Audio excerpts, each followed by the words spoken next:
आज हम स्टार्ट करेंगे जून 23 वाला जो हमारा सिलेबस है ऑपरेशन मैनेजमेंट का। उसमें जो भी चेंजेस हुए हैं, काफ़ी सारे टॉपिक्स में चेंज हुए हैं। जैसे डिमांड फोरकास्टिंग में चेंजेस हुए हैं, जैसे कि हमारे टाइम स्टडी के क्वेश्चन में कुछ चेंजेस हुए हैं, पर्ट सीपीएम वाले क्वेश्चंस में कुछ चेंजेस हैं। हमारा एक नया टॉपिक, बिल्कुल जो लीनियर प्रोग्रामिंग वाला कॉन्सेप्ट था पहले, वो डिफरेंट तरीके से पढ़ा जाता था, उसमें बहुत सारे चेंजेस हुए हैं। तो जो भी टॉपिक्स में हमारे चेंजेस हुए हैं, उन टॉपिक्स को हम एक एक करके इन वाली क्लासेस में कवर करेंगे। तो हमारा यहाँ पर पढ़ने का तरीका क्या रहेगा? हमारा यहाँ पर पढ़ने का तरीका ये रहेगा कि जिस भी टॉपिक में चेंजेस हुए हैं, हम उन सारे टॉपिक्स को थ्रूली पढ़ेंगे। यानी जैसे फॉर एग्जांपल हमने डिमांड फोरकास्टिंग में कुछ चेंजेस हुए तो हम डिमांड फोरकास्टिंग को थ्रूली पढ़ेंगे। जैसे हमारे लीनियर प्रोग्रामिंग में कुछ चेंजेस हुए तो लीनियर प्रोग्रामिंग वाले कॉन्सेप्ट को हम थ्रूली पढ़ेंगे। और फिर उनको हम कॉन्सेप्ट को समझेंगे, फिर हम धीरे धीरे क्वेश्चन सॉल्व करेंगे, और फिर जो भी नया टॉपिक या नया पोर्शन या नए क्वेश्चन इंट्रोड्यूस हुए हैं उस चैप्टर के अंदर, उन क्वेश्चंस को हम यहाँ पर क्लास में कंटिन्यू करेंगे। सो आज हम हमारा पहला टॉपिक स्टार्ट करें, डिमांड फोरकास्टिंग। तो डिमांड फोरकास्टिंग सबसे पहले समझ लेते हैं होता क्या है। तो demand forecasting chapter number first है हमारे ऑपरेशन मैनेजमेंट में, और हम ये पढ़ रहे हैं 2023 वाले न्यू सिलेबस के लिए, जिसका फर्स्ट एग्जाम होने वाला है जून 23 के अंदर। तो डिमांड फोरकास्टिंग, सबसे पहले डिमांड का बहुत ही सिंपल मीनिंग है। डिमांड का मीनिंग है कि कस्टमर की रिक्वायरमेंट को समझना, कस्टमर की डिजायर को समझना। ठीक है, कस्टमर जो डिजायर करना चाहता है, कस्टमर की जो रिक्वायरमेंट है, जिसके लिए वो पेमेंट करना चाहता है, ठीक है, तो उसको आप बोलोगे डिमांड। फोरकास्टिंग का मतलब है प्रिडिक्शन ऑफ फ्यूचर। ठीक है, फ्यूचर में जो भी कुछ होने वाला है आप उसके लिए प्रिडिक्शन कर रहे हो, तो उसको आप फोरकास्टिंग बोलते हो। तो यहाँ पर अगर मैं डिमांड फोरकास्टिंग को कंबाइन करूँ तो डिमांड फोरकास्टिंग का कंबाइंड मीनिंग हो जाएगा फ्यूचर में होने वाले जो भी इवेंट है, कस्टमर की डिमांड से रिलेटेड जो भी इवेंट है, चाहे उसको वो नया प्रोडक्ट चाहिए, चाहे उसको पुराने प्रोडक्ट में कुछ चेंजेस चाहिए, ठीक है, या उसको प्राइसिंग वगैरह में कुछ वहां पर नए रिफॉर्म्स चाहिए, तो वहां पर जितने भी तरह के चेंजेस होने वाले हैं उन सबका आप पहले ही प्रिडिक्शन कर लेते हो, तो आप उसको फिर डिमांड फोरकास्टिंग के अंदर रखते हो। तो डिमांड फोरकास्टिंग का मतलब आप समझ गए कि कस्टमर की डिमांड को किस तरह से, यानी फ्यूचर में होने वाली डिमांड को आज ही आप किस तरह से फोरकास्ट करोगे ताकि आप उसके लिए प्लानिंग कर सको। आप उस जो भी कस्टमर आपको आपसे प्रोडक्ट की डिमांड कर रहा है, आप उसके अकॉर्डिंग आप अपने रॉ मटेरियल को या अपने जो भी प्रोसेसेस वगैरह उनको आप ऑर्गेनाइज कर सको। तो यहाँ पर हम डिमांड फोरकास्टिंग में इस तरह के कॉन्सेप्ट को पढ़ते हैं। अब डिमांड फोरकास्टिंग जो है वो बेसिकली है ना, शॉर्ट टर्म के लिए भी की जाती है, मीडियम टर्म के लिए भी की जाती है, लॉन्ग टर्म के लिए भी की जाती है। लेकिन इसका जो पर्पस है कि ये टाइम रेंज क्यों सेलेक्ट किया जाता है, उस टाइम रेंज का पर्पस है कि डिमांड फोरकास्टिंग सेलेक्ट की जाती है कि आप किस चीज के लिए फोरकास्ट कर रहे हो। ठीक है, जैसे अगर आपकी ऑर्गेनाइजेशन रिक्रूटमेंट के लिए फोरकास्ट कर रही है तो वो कोशिश ये करेगी कि आपकी ऑर्गेनाइजेशन में काम करने वाले एम्प्लॉयज आपकी ऑर्गेनाइजेशन में ज्यादा से ज्यादा समय तक काम करें, ज्यादा से ज्यादा टाइम आपकी ऑर्गेनाइजेशन के लिए काम करके दे। तो इसका मतलब आप अगर रिक्रूटमेंट कर रहे हो तो ऐसे ही लोगों को रिक्रूट करो जो, ऐसे ही लोगों को रिक्रूट करोगे जो आपकी ऑर्गेनाइजेशन में काफी लंबे टाइम तक काम कर सके। तो इसको फिर किस में रखा जाएगा? इसको रखा जाएगा लॉन्ग रेंज फोरकास्टिंग के अंदर। जैसे वर्किंग कैपिटल आपके डेली होने वाले एक्सपेंसेस के बारे में बताता है, तो वर्किंग कैपिटल को आप रखोगे, अगर आप वर्किंग कैपिटल के बारे में फोरकास्टिंग कर रहे हो या वर्किंग कैपिटल को प्लान कर रहे हो तो आप उसको रखोगे शॉर्ट रेंज फोरकास्टिंग में। तो किस वजह से फोरकास्टिंग की जा रही है, उसका पर्पस क्या है, उस पर्पस के बेस पर हम उसका टाइम रेंज डिसाइड करते हैं। सो बेसिकली मैंने आपको बताया यहां पर 3 तरह का टाइम रेंज है, short term, medium term and long term. तो हम एक एक के बारे में पढ़ लेते हैं। जैसे फर्स्ट है हमारा शॉर्ट टर्म। तो शॉर्ट टर्म जो टाइम रेंज है वो बेसिकली कुछ वीक्स से लेकर 3 to 6 मंथ्स के लिए होता है, ज्यादा बड़ा स्पेन नहीं होता है इसका। ठीक है, इसमें लिखा हुआ भी है कि 6 to 8 मंथ का स्पेन होता है इसमें। अब हम जो शॉर्ट टर्म फोरकास्टिंग है वो किन फंक्शंस के लिए करते हैं वो भी यहाँ पर गिवन है। कि मान लो अगर हमें इन्वेंट्री का एस्टिमेट करना है, इन्वेंट्री कितनी हमें रिक्वायर्ड है। जैसे मान लो अगर मेरी किराने की शॉप है या मेरी एक मिठाई की शॉप है, तो मैं अगर अपने जो भी है, मेरी जो भी शॉप है उसके अंदर अगर मैं अपने प्रोडक्ट को कैरी करना चाहता हूं या मैं अगर प्रोडक्ट ऑर्डर करना चाहता हूं, तो मेरे को ऐसा नहीं कि मैं अनलिमिटेड क्वांटिटी ऑर्डर करके रख दूंगा। फॉर एग्जाम्पल अगर मेरी किराने की शॉप है और मैं वहां पर चीनी को कैरी करता हूँ, शुगर कैरी करता हूँ, तो मैं इतना ही कैरी करूंगा कि मैं उस शुगर को सेल कर सकूं नेक्स्ट 1 मंथ, 2 मंथ, 3 मंथ्स, इतना ही मैं उसको कैरी करूंगा। ऐसा नहीं है कि मैं इतनी शुगर एक साथ परचेज कर लूं कि अगले 5 साल तक मेरे को दोबारा से शुगर परचेज करने की जरूरत नहीं पड़े। ठीक है, इस तरह से नहीं किया जाता है, क्योंकि रीजन है कि अगर आप ज्यादा स्टॉक पाइल करोगे ना तो आपको है ना उसके स्टॉक लॉस होने के चांसेस भी उतने ही ज्यादा है। आपके स्टॉक लॉस होने के चांसेस। तो आप उसको थोड़ा ध्यान रख के इन्वेंट्री को मैनेज करोगे। सो इन्वेंट्री मैनेजमेंट रिक्वायरमेंट ये जो चलता है ये सब शॉर्ट रेंज में चलता है। आप कुछ वीक से लेकर कुछ मंथ के लिए इनकी प्लान कर सकते हो। कौन सी ट्रांसपोर्ट फैसिलिटीज यूज करनी है गुड्स के डिस्पैच के लिए, ठीक है। जैसे फॉर एग्जांपल आपके घर पे है ना, आप अमेजन फ्लिपकार्ट से कुछ ऑर्डर करते हो, तो अमेजन से जैसे मान लो आपने एक शर्ट ऑर्डर किया, तो शर्ट ऑर्डर के लिए आपको जो डिलीवरी देने आएगा बंदा, वो आएगा आपके बाइक पर आएगा, अपनी बाइक लेकर आएगा। मान लो अगर आपने टीवी ऑर्डर किया तो टीवी बाइक पर नहीं आने वाला, तो उसके लिए थोड़े बड़े व्हीकल की रिक्वायरमेंट रहेगी। अब ये जो डिसीजन होंगे आप इंस्टेंटली लोगे, आप प्रॉम्प्टली लोगे कि कौन सा ऐसा आपके लिए व्हीकल है, अच्छा व्हीकल है जिससे आप प्रोडक्ट को डिस्पैच कर सको। तो इसके लिए आप शॉर्ट टर्म फोरकास्टिंग का प्रोसीजर यूज करोगे। उसके अलावा वर्कलोड, मैन मशीन, एक मैन एक मशीन को कितना काम दिया जाए, शॉर्ट टर्म में रहेगा। वर्किंग कैपिटल, हमें बताइए, वर्किंग कैपिटल की रिक्वायरमेंट को हम शॉर्ट टर्म में ही समझते हैं क्योंकि वो डेली होने वाले एक्सपेंसेस है। Setup of production run for the product, अगर हम कोई प्रोडक्ट प्रोड्यूस कर रहे हैं, ठीक है, तो प्रोडक्ट का प्रोडक्शन है ना जल्दी ही हो जाना चाहिए। हम ऐसा कभी नहीं करते कि प्रोडक्ट का प्रोडक्शन हमने स्टार्ट कर दिया और प्रोडक्ट का प्रोडक्शन जो होने वाला है वो अगले 3 4 5 साल बाद होने वाला है, ठीक है। हमें जल्दी ही उस प्रोडक्ट को प्रोड्यूस करके मार्केट में सप्लाई करना होता है ताकि हम कस्टमर की डिमांड को फुलफिल कर सके। तो वहां पर जो सेटअप लगाया जाता है उसके लिए भी आप थोड़ा जल्दी स्टार्ट करोगे। जैसे मान लो आपको एक नया इंस्टीट्यूट स्टार्ट करना है, या मान लो आपको एक नई किराने की दुकान स्टार्ट करनी है, या कोई भी एग्जांपल, कोई भी आप कोई भी नई शॉप स्टार्ट करना चाहो, तो आपको जो उसका सेटअप लगाना पड़ेगा ना, वो जल्दी से जल्दी लगाना पड़ेगा। ऐसा नहीं कि आपने इंस्टीट्यूट स्टार्ट करने के बारे में सोचा और आप सोच तो आज रहे हो, फोरकास्टिंग वगैरह आपने सब कुछ कर लिया, लेकिन सेटअप आप 4 साल बाद लगा रहे हो, तो उसका कोई फायदा नहीं है at the end of day, क्योंकि आपको दोबारा से फोरकास्टिंग करनी पड़ेगी। तो ये जो सेटअप लगाना है ये आपको शॉर्ट टर्म में ही करना पड़ेगा। सेल्स कोटा को फिक्स करना, ठीक है, क्योंकि देखो ऑर्गेनाइजेशन ऐसा नहीं है कि अनलिमिटेड यूनिट प्रोड्यूस कर सकती है, तो वहां पर वो सेल्स का कोटा भी फिक्स करती है कि कितनी यूनिट वो प्रोड्यूस कर पाएगी, कितनी यूनिट वो सेल कर पाएगी, तो वो सारा कोटा वो फिक्स करके चलती है। हम ये और भी आगे वाले आने वाले चैप्टर्स में पढ़ते हैं, जैसे कैपेसिटी प्लानिंग में भी पढ़ते हैं हम इन चीजों को, जैसे हम है ना इसको रिसोर्स एग्रीगेट प्लानिंग में भी पढ़ते हैं। तो ये यहाँ पर ये वाला पॉइंट है। और लास्ट पॉइंट है कि अगर आपको कुछ जल्दी डिलीवर देना है, जैसे मान लो आपने कोई डिलीवरी का जल्दी प्रॉमिस किया है और आपको जल्दी उसको डिलीवर करवाना है, तो आपको ओवर टाइम करना पड़ेगा। ओवर टाइम वाला जो कॉन्सेप्ट है ना, ओवर टाइम वाला कॉन्सेप्ट है शॉर्ट टर्म के लिए, क्योंकि आप जो ओवर टाइम करते हो वो शॉर्ट टर्म के लिए करोगे, आप लॉन्ग टर्म के लिए कभी भी ऑर्गेनाइजेशन ओवर टाइम को प्रेफर नहीं करती है, क्योंकि आपको उसमें है ना ओवर टाइम करवाने की वजह से आपकी ऑर्गेनाइजेशन को है ना एक्स्ट्रा पैसा पे करना पड़ता है वर्कर्स को, और जो ऑलमोस्ट डबल होता है उसकी बेसिक पे का। तो इसलिए ऑर्गेनाइजेशन है ना शॉर्ट ओवर टाइम करवाती है, लेकिन लॉन्ग टर्म के लिए नहीं, वो शॉर्ट टर्म के लिए प्रेफर करती है। नेक्स्ट है मीडियम रेंज। तो मीडियम रेंज जो फोरकास्टिंग होती है वो बेसिकली 1 to 2 years के लिए होती है, इससे ज़्यादा नहीं होती है। तो यहाँ पर जैसे बजट वगैरह बनाए जाते हैं, जैसे हमारे ही देख लो कि जो सेंट्रल बजट आता है, यूनियन बजट आता है, वो 1 साल के लिए होता है। स्टेट का बजट होता है वो 1 साल के लिए बनाया जाता है कि अगले 1 साल में आप किस तरह से काम करने वाले हो, किस तरह से फंड करोगे एक्सपेंसेस को, किस तरह से वहाँ पर आप जो भी आपने अर्निंग की है और जो भी आपकी ऑर्गेनाइजेशन, जैसे मैं तो एक एग्जांपल दे रहा था कि स्टेट सेंट्रल गवर्नमेंट का, कि सेंट्रल ने या स्टेट ने जो भी अर्निंग की है वो अर्निंग को किस तरह से इन्वेस्ट करेंगे, एक्सपेंड करेंगे। तो 1 साल के लिए, 2 साल के लिए, इस तरह से बजट बनाया जाता है। अच्छा, डिविडेंड पॉलिसी ऑर्गेनाइजेशन, ये सबको पता होना चाहिए आपको। डिविडेंड पॉलिसी ऑर्गेनाइजेशन जो डिविडेंड देती है वो 6 months, 1 साल, 2 साल, इस तरह से डिविडेंड ऑर्गेनाइजेशन में यानी शेयर होल्डर्स को दिया जाता है, ठीक है।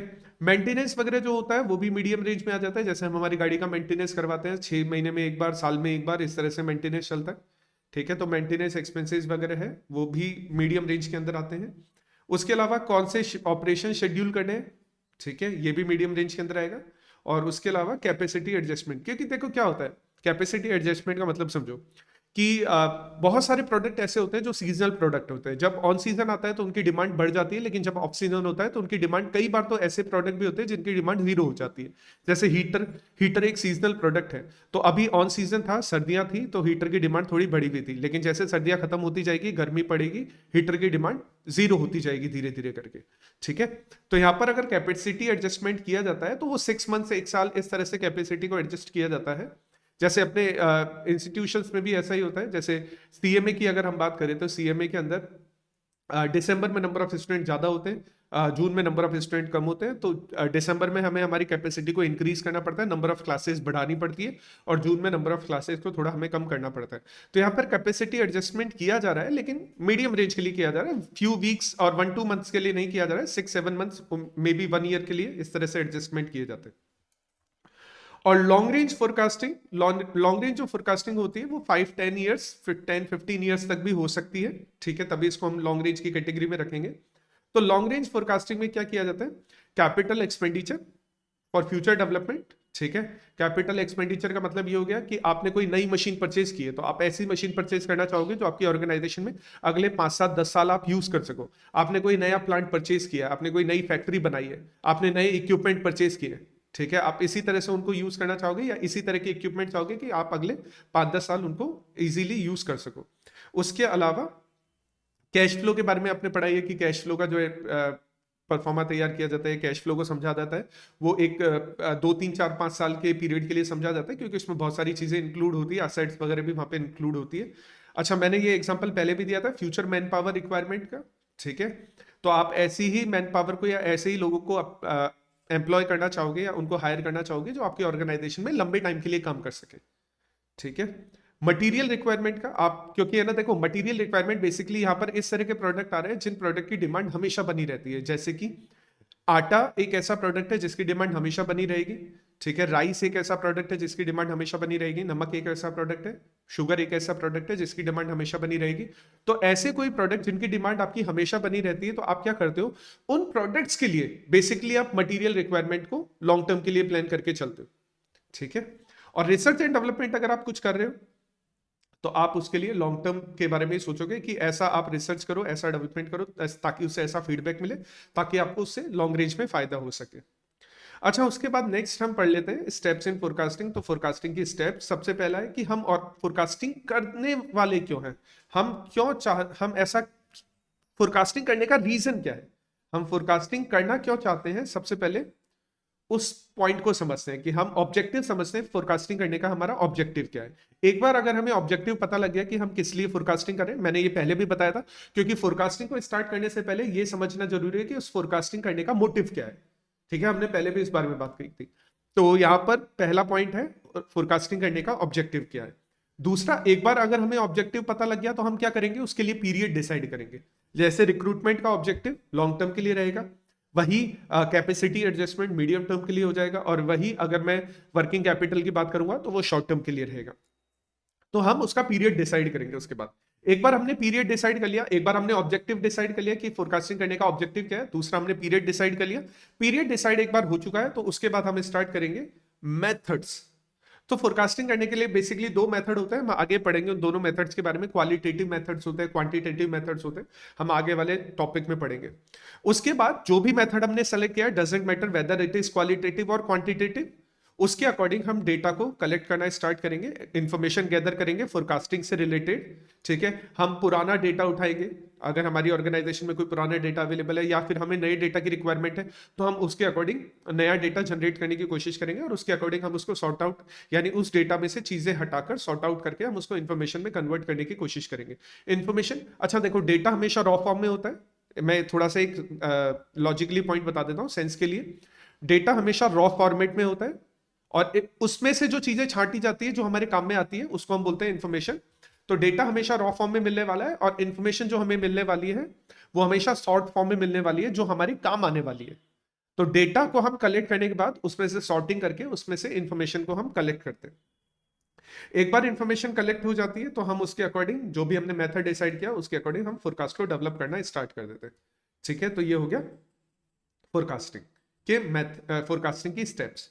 फोरकास्टिंग के मेथड्स के बारे में बात करें तो फोरकास्टिंग के बेसिकली दो ही मेथड है, एक है क्वालिटेटिव, एक है क्वांटिटेटिव, ठीक है। तो क्वालिटेटिव मेथड में हम कोई भी कैलकुलेशन वगैरह नहीं कर रहे, हम सिर्फ ऑब्जर्वेशन कर रहे हैं, और या फिर हम फीडबैक ले रहे हैं, और उसके अकॉर्डिंग हम डिसाइड कर रहे हैं यहाँ पर किस तरह से हमें फोरकास्टिंग करनी है।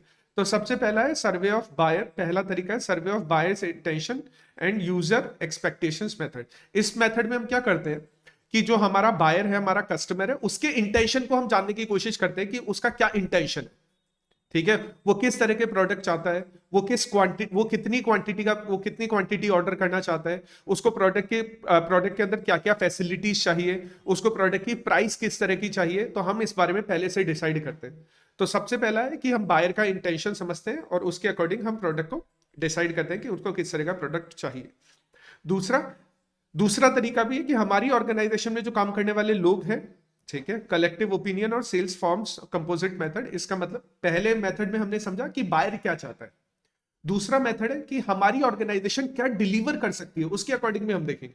मान लो बायर, फॉर एग्जांपल मान लो मैं एक कॉमर्स का स्टूडेंट हूं या मैं एक साइंस का स्टूडेंट हूं, और मेरे पास एक स्टूडेंट आता है, वो बोलता है कि आप मेरे को पॉलिटिकल साइंस पढ़ा दो। तो बायर तो चाहता है पॉलिटिकल साइंस पढ़ना, लेकिन मुझे आता ही नहीं है पॉलिटिकल साइंस कैसे पढ़ाई जाती है, क्या क्या कॉन्सेप्ट होते हैं या क्या क्या चीजें होती है पॉलिटिकल साइंस में, तो मैं उसको नहीं पढ़ा पाऊंगा वहां पर। ठीक है, तो यहां पर हम बायर का इंटेंशन तो समझते ही हैं, और साथ में हम हमारी भी देखते हैं, हमारा एक्सपेक्टेशन भी देखते हैं, या हमारे मेथड्स को भी देखते हैं, हमारे ऑर्गेनाइजेशन में काम करने वाले लोगों का ओपिनियन भी लेते हैं कि क्या वो प्रोडक्ट को डिलीवर करने में कैपेबल है या नहीं। ठीक है, तो इसके बारे में ऑर्गेनाइजेशन में काम करने वाले लोग, जैसे सेल्समैन है, ब्रांच मैनेजर है, एरिया मैनेजर है, सेल्स मैनेजर है, इनसे बातचीत की जाती है और इनसे हम इनके अकॉर्डिंग फोरकास्टिंग करते हैं।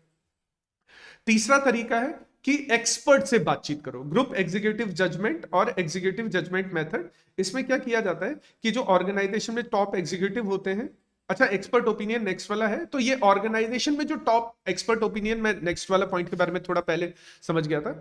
इस पॉइंट में क्या कर रहा है कि ऑर्गेनाइजेशन में जो टॉप मैनेजमेंट में बैठे हुए लोग हैं, ठीक है, जैसे सीईओ है, सीएफओ है, सीएमओ है, सीआईओ है, ठीक है, सीओओ है, ऐसे लोगों से आप वहां पर डेटा कलेक्ट करो और उनके अकॉर्डिंग आप फोरकास्टिंग करो, क्योंकि ऑर्गेनाइजेशन में वो लोग भी इंपॉर्टेंट रोल प्ले करते हैं डिसीजन मेकिंग में। उसके अलावा आप एक्सपर्ट ओपिनियन लो। आप अपनी ऑर्गेनाइजेशन में काम करने वाले लोगों से तो बात कर ही रहे हो, आप ऑर्गेनाइजेशन के बाहर वाले लोगों से भी बात कर सकते हो। ठीक है, एक्सपर्ट ओपिनियन स्पेशलिस्ट जो हो सकते हैं वो ऑर्गेनाइजेशन के बाहर वाले लोग भी हो सकते हैं, तो आप उनसे भी बातचीत कर सकते हो, आप उनसे भी ओपिनियन ले सकते हो फोरकास्टिंग के लिए कि किस तरह से हमें नए प्रोडक्ट को डेवलप करना चाहिए। ठीक है, और पुराने प्रोडक्ट में क्या क्या चेंजेस करने चाहिए, प्राइस वगैरह किस तरह से रिफॉर्म करनी चाहिए, आप इसके बारे में उनसे भी बातचीत कर सकते हो। और एक है आप मार्केट को टेस्ट करके देख सकते हो। ठीक है, तो यहां पर क्या कहता है, seller sell his product in A part of the market. ठीक है, आप मार्केट में, जैसे हम ऐसा बोलते हैं ना अल्फा बीटा, जैसे हम बोलते हैं कि व्हाट्सएप का बीटा वर्जन आया है या आपके सॉफ्टवेयर का बीटा वर्जन आया है, तो बीटा वर्जन क्या होता है, मार्केट में सब लोगों के लिए अवेलेबल नहीं होता है, मार्केट में कुछ लोगों को वो बीटा वर्जन टेस्ट करने के लिए दिया जाता है। एक बार वो लोग टेस्ट करते हैं, उसके बग्स के बारे में बताते हैं, उसमें आने वाली प्रॉब्लम्स के बारे में बताते हैं, उन प्रॉब्लम्स को दूर करके फिर एक फाइनल वर्जन निकाला जाता है जो कस्टमर के लिए, जो बाकी पब्लिक के लिए यूज करने के लिए होता है। तो यहां पर यही तरीका है कि आप है ना मार्केट में जब नया प्रोडक्ट लॉन्च करते हो तो आप मार्केट में फुली लॉन्च मत करो, कुछ लोगों के लिए करो, कुछ ऑर्गेनाइजेशंस के लिए करो, कुछ पर्टिकुलर स्पेसिफिक ग्रुप के लिए करो, और उसके बाद जब एक बार आपको उस प्रोडक्ट के बारे में प्रॉस एंड कॉन्स के बारे में पता लग जाए, तो आप उनके अकॉर्डिंग बिहेव करके फिर उस प्रोडक्ट को पूरे मार्केट में लॉन्च करो थोड़े टाइम बाद। ठीक है, और इसी को बोला जाता है मार्केट टेस्ट मेथड। ये तो हो गया हमारा पहला ऑप्शन, फोरकास्टिंग करने का पहला तरीका क्वालिटेटिव मेथड। दूसरा होता है क्वांटिटेटिव मेथड। क्वांटिटेटिव मेथड में पहला होता है रिग्रेशन एनालिसिस। ये जो रिग्रेशन एनालिसिस है ना, ये ओल्ड सिलेबस का मेथड है। जो अभी हमारा सिलेबस चल रहा है, जो ओल्ड सिलेबस है, जो 2016 वाला सिलेबस है इंटर के लिए, सीएमए इंटर के लिए, ये रिग्रेशन एनालिसिस उसमें पढ़ा जाता है। न्यू सिलेबस में रिग्रेशन एनालिसिस तो है हमारे न्यू सिलेबस के अंदर, साथ में हम टाइम सीरीज एनालिसिस को भी पढ़ते हैं। तो यहां पर हमारे पास दो मेथड हो गए, एक तो हो गया हमारे पास रिग्रेशन एनालिसिस मेथड और दूसरा हो गया हमारे पास में टाइम सीरीज मेथड। तो हम यहां पर है ना इस वाली क्लास में दोनों मेथड्स को ही पढ़ेंगे, रिग्रेशन एनालिसिस भी कंप्लीट करेंगे और हम टाइम सीरीज एनालिसिस को भी कंप्लीट करेंगे। सो हम स्टार्ट करते हैं, सबसे पहले मेथड रिग्रेशन एनालिसिस है। वैसे हम रिग्रेशन एनालिसिस ऑलरेडी है ना, जो हमारी रेगुलर क्लासेस हुई थी हम उसमें पढ़ चुके हैं। मैं इसके बारे में तुम्हें एक बहुत ही छोटा सा आइडिया दूंगा, बहुत ही हम इसको थोड़ा सा जल्दी करेंगे रिग्रेशन एनालिसिस को। एक तरह से तुम ये समझो तुम्हारे लिए रिवीजन है रिग्रेशन एनालिसिस। और अगर तुम्हें रिग्रेशन एनालिसिस के बारे में पूरा आइडिया चाहिए तो फिर तो तुम्हें पुरानी वाली क्लासेस जाकर थोड़ा देखना पड़ेगा उसको, रिग्रेशन एनालिसिस होता क्या है। मैं इसके बारे में थोड़ा सा आइडिया दे देता हूँ तुम्हें रिग्रेशन एनालिसिस के बारे में। सो रिग्रेशन एनालिसिस को सॉल्व करने के लिए जैसे हम प्रॉब्लम 2 जो है हमारे पास में उसको थोड़ा देखते हैं। तो प्रॉब्लम 2 को स्टार्ट करने से पहले थोड़ा सा हम रिग्रेशन एनालिसिस वाले चैप्टर के बारे में समझते हैं। तो फोरकास्टिंग करने का जो क्वांटिटेटिव मेथड में पहला तरीका है। अच्छा, क्वांटिटेटिव मेथड क्यों बोला जा रहा है, क्योंकि हम यहां पर कैलकुलेशन करने वाले हैं। तो क्वांटिटेटिव मेथड में जो पहला तरीका है फोरकास्टिंग का उसको बोला जाता है रिग्रेशन एनालिसिस।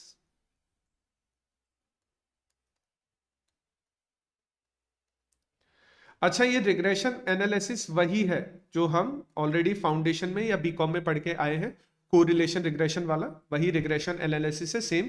तो हम यहाँ पर भी वही सेम मेथड पढ़ने वाले हैं, रिग्रेशन एनालिसिस वाला। तो रिग्रेशन एनालिसिस होता क्या है, सबसे पहले इसके बारे में समझ लेते हैं। रिग्रेशन एनालिसिस को समझने से पहले थोड़ा कोरिलेशन के बारे में भी समझते हैं एक बार। देखो कोरिलेशन क्या होता है, नाम से पता लग रहा है को रिलेशन, कंबाइंड रिलेशन, दो या दो से ज्यादा वैल्यूज के बीच में, दो या दो से ज्यादा वेरिएबल्स के बीच में रिलेशनशिप को को रिलेशन कहा जाता है। और को रिलेशन हम इसलिए पढ़ते हैं ताकि हम उन दो या दो से ज्यादा वेरिएबल्स को आपस में कंपेयर कर सके। जब हम को रिलेशन में कंपैरिजन करते हैं तो कंपैरिजन करने के बाद हमारे पास में को रिलेशन एनालिसिस जो मिलता है वो दो तरह का मिलता है। जो हम को रिलेशन एनालिसिस को कंपेयर करते हैं, तो जो हम को रिलेशन जो हमें एनालिसिस मिलता है ना, उसमें सॉल्यूशन जो आते हैं वो दो तरह के सॉल्यूशन आते हैं। एक हमारे पास सॉल्यूशन आता है पॉजिटिव और एक हमारे पास में सॉल्यूशन आता है नेगेटिव। तो हमारे पास पॉजिटिव सॉल्यूशंस भी होते हैं और नेगेटिव सॉल्यूशंस भी होते हैं। तो तुमने पढ़ा होगा कि कोरिलेशन की वैल्यू +1 से -1 के बीच में वेरी करती है, और अगर कोरिलेशन की वैल्यू +1 से -1 के बीच में वेरी करती है तो पॉजिटिव सॉल्यूशंस भी होते हैं और नेगेटिव सॉल्यूशंस भी होते हैं। तो पॉजिटिव सॉल्यूशन का क्या मतलब है, कोरिलेशन में पॉजिटिव सॉल्यूशन का क्या मतलब है, तो इसको समझते हैं। फॉर एग्जाम्पल हम ऐसा मान लेते हैं कि हमारे पास में दो वेरिएबल है एक्स एंड वाई, और हमें कहा गया है कि इन दोनों वेरिएबल्स के बीच में पॉजिटिव रिलेशन है। अगर हमें यह कहा जाए कि हमारे पास में दो वेरिएबल है और उन दोनों वेरिएबल्स के बीच में पॉजिटिव रिलेशन है, तो इससे इंडिकेट ये होता है कि अगर हम x की वैल्यू को इंक्रीज करेंगे तो y की वैल्यू भी उसकी वजह से इंक्रीज होगी। दोनों इंटरडिपेंडेंट होते हैं, x की वैल्यू अगर इंक्रीज होगी तो y की वैल्यू भी इंक्रीज होगी, या अगर y की वैल्यू इंक्रीज होगी तो x की वैल्यू भी उसके बेस पर इंक्रीज होगी।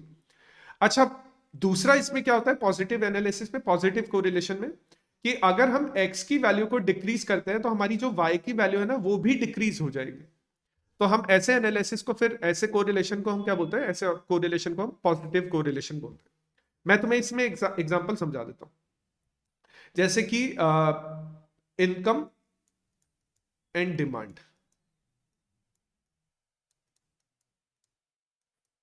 अगर मेरी इनकम इंक्रीज होगी तो मैं किसी प्रोडक्ट की डिमांड करता हूं तो वो डिमांड भी ऑटोमेटिकली इंक्रीज हो जाएगी। जैसे कि अभी मान लो मेरी इनकम है 10,000 रुपीज, तो मैं महीने में है ना एक टी शर्ट परचेज करता हूं। तो अगर मेरी इनकम इंक्रीज होकर 25,000 रुपीज हो जाएगी तो मैं एक की जगह दो या तीन टी शर्ट परचेज करना स्टार्ट कर दूंगा। तो इनकम इंक्रीज हुई, क्वांटिटी डिमांड भी इंक्रीज हुई। इनकम डिक्रीज होगी तो क्वांटिटी डिमांड भी डिक्रीज होने लग जाएगी। जैसे वही एग्जांपल ले लेते हैं कि मान लो अगर मेरी इनकम है 10,000 रुपीज और अभी करंट इनकम है और मैं एक टी शर्ट परचेज कर रहा हूं, मेरी इनकम डिक्रीज हो गई, 7,000 रुपीज हो गई। तो जैसा मैं एक महीने में एक टी शर्ट परचेज कर रहा था, 1 T shirt in each month, अब मैं ऐसा कर सकता हूं 1 टी शर्ट इन 2 मंथ्स, इस तरह से मैं स्टार्ट कर सकता हूं। तो अगर मेरी इनकम डिक्रीज हो रही है तो मैं उसके अकॉर्डिंग जो मेरी क्वांटिटी डिमांड है मैं उसको भी डिक्रीज कर दूंगा। तो अगर हम यहां पर डायरेक्शन देखें, वेरिएबल्स की डायरेक्शन देखें, तो पॉजिटिव रिलेशनशिप डायरेक्शन से भी समझ में आ जाती है।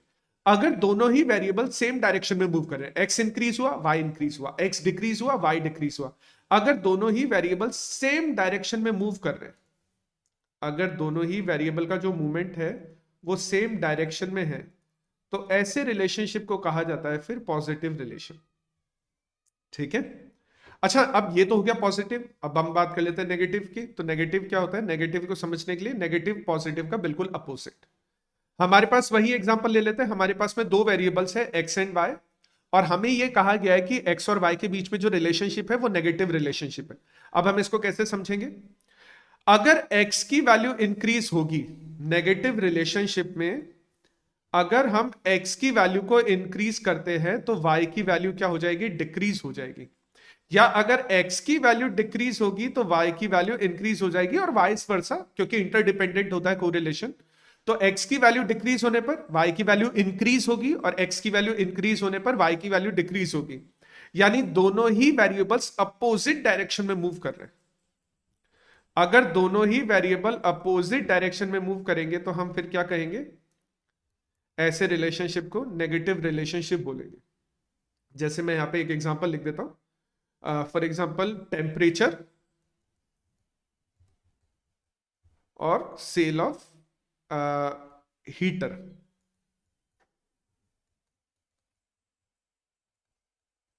अब इस एग्जांपल को समझ लेते हैं कि अगर हमारा टेम्परेचर इंक्रीज होगा तो हीटर की जो सेल है वो डिक्रीज हो जाएगी, या अगर हमारा टेम्परेचर डिक्रीज होगा तो हीटर की जो सेल है वो इंक्रीज हो जाएगी। तो दोनों वेरिएबल मूव कर रहे हैं अपोजिट डायरेक्शन में। तो अगर दोनों ही वेरिएबल अपोजिट डायरेक्शन में मूव कर रहे हैं तो ऐसा कोरिलेशन फिर कहलाएगा नेगेटिव कोरिलेशन। ठीक है, तो ये तो हो गया कोरिलेशन। अब हम है ना कोरिलेशन से केवल कोरिलेशन की डिग्री के बारे में अंदाजा लगा सकते हैं, या हम ये अंदाजा लगा सकते हैं कि कोरिलेशन किस तरफ मूव करने वाला है, यानी हम कोरिलेशन के डायरेक्शन के बारे में, दो वेरिएबल्स के बीच में हम डायरेक्शन के बारे में थोड़ा अंदाजा लगा सकते हैं। लेकिन हम एग्जैक्टली ये नहीं बता सकते कि कितना चेंज होने वाला है। मैं तुम्हें एक एग्जांपल से समझाता हूं। फॉर एग्जांपल जैसे मैं यहां पर एक छोटी सी टेबल बना लेता हूं। फॉर एग्जांपल हमें पिछले 5 इयर्स का, लास्ट 5 इयर्स का डेटा दिया हुआ है, और लास्ट 5 इयर्स की एक ऑर्गेनाइजेशन का सेल्स का डेटा गिवन है, और डेटा है 20 लाख की सेल हुई फर्स्ट ईयर में, 30 लाख की सेल हुई सेकेंड ईयर में, 39 लाख की सेल हुई थर्ड ईयर में, 45 लाख की सेल हुई फोर्थ ईयर में, और 58 लाख की सेल हुई फिफ्थ ईयर में। तो हमें ये ऑर्गेनाइजेशन का सेल्स का डेटा गिवन है।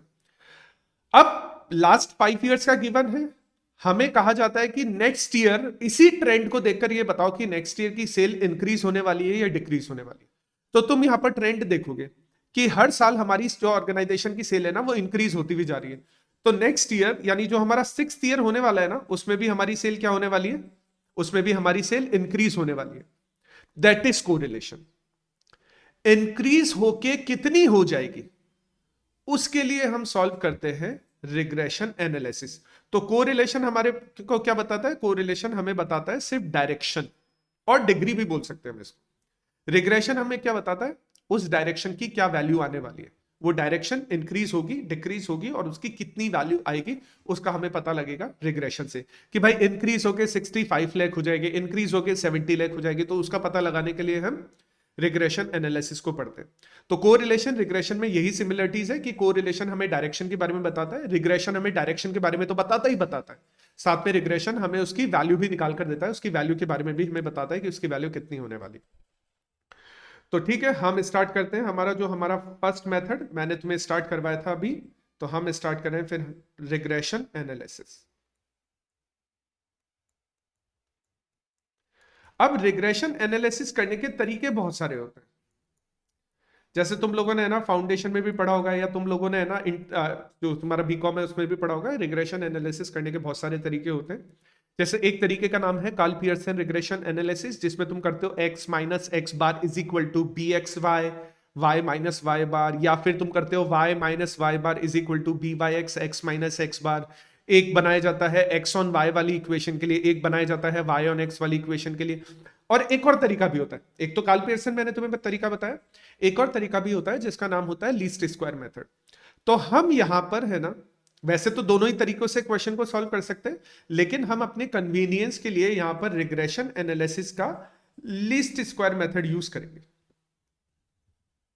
हम पढ़ेंगे यहां पर लीस्ट स्क्वायर मेथड। अब जो हमारा ये लीस्ट स्क्वायर मेथड होता है, ठीक है, लीस्ट स्क्वायर मेथड में भी क्या किया जाता है, जैसे नॉर्मल रिग्रेशन एनालिसिस के जब क्वेश्चन सॉल्व किए जाते हैं तो हम वहां पर दो तरह की इक्वेशन को कैलकुलेट करते हैं। एक इक्वेशन होती है x ऑन y, एक इक्वेशन होती है y ऑन x। तो हम यहां पर जब इक्वेशंस वगैरह सॉल्व करते हैं या लीस्ट स्क्वायर मेथड को यूज करते हैं, तो लीस्ट स्क्वायर मेथड से हम केवल एक ही इक्वेशन कैलकुलेट करते हैं, और वो इक्वेशन होगी y ऑन x। अच्छा, y ऑन x वाली ही इक्वेशन क्यों कैलकुलेट की जाती है, हम इसके बारे में आगे बात करेंगे। y ऑन x का पूरा मीनिंग होता है y is dependent on x, यानी y की जो वैल्यू है वो x की वैल्यू पर डिपेंड करेगी। हमें y की वैल्यू फाइंड आउट करनी है, और y की वैल्यू फाइंड आउट करने के लिए हम x की वैल्यू को यूज करेंगे। तो y ऑन x का मतलब होता है y is dependent on x। अब यहां पर है ना, हम रिग्रेशन एनालिसिस के जो लीस्ट स्क्वायर मेथड है ना, हम उसमें फॉर्मूला तो पढ़ते हैं और नीचे 2-3 इक्वेशंस भी हम करते हैं कंप्लीट, लेकिन हम वो यूज नहीं करने वाले। हम यहां पर जो y ऑन x के लिए है ना, शॉर्टकट मेथड को यूज करने वाले। शॉर्टकट मेथड कन्वीनियंट भी होता है, आसान भी होता है, और आप यूज कर सकते हो, क्योंकि कहीं भी ऐसा स्पेसिफिकली नहीं लिखा होता है कि आप शॉर्टकट मेथड यूज करो या आप डायरेक्ट मेथड यूज करो। मेरे अकॉर्डिंग आपको हमेशा शॉर्टकट मेथड ही यूज करना चाहिए। आसान होता है, कन्वीनियंट होता है, जल्दी आंसर आता है, और आप इसके आप टाइम सेव करके आप दूसरे क्वेश्चंस पर भी ध्यान दे सकते हैं। तो हम यहां पर यूज करेंगे शॉर्टकट मेथड।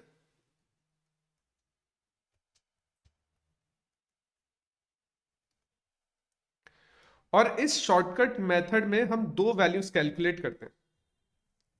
एक तो करते हैं हम ए, ठीक है, एक तो हम कैलकुलेट करते हैं यहां पर ए, जिसको हम बोलते हैं इंटरसेप्ट। इंटरसेप्ट बेसिकली एक तरह से है ना एवरेज बोला जा सकता है ग्राफ के अंदर। तो इसका फॉर्मूला होता है सिग्मा वाई अपॉन एन। और एक हम कैलकुलेट करते हैं स्लोप, जिसका फॉर्मूला होता है सिग्मा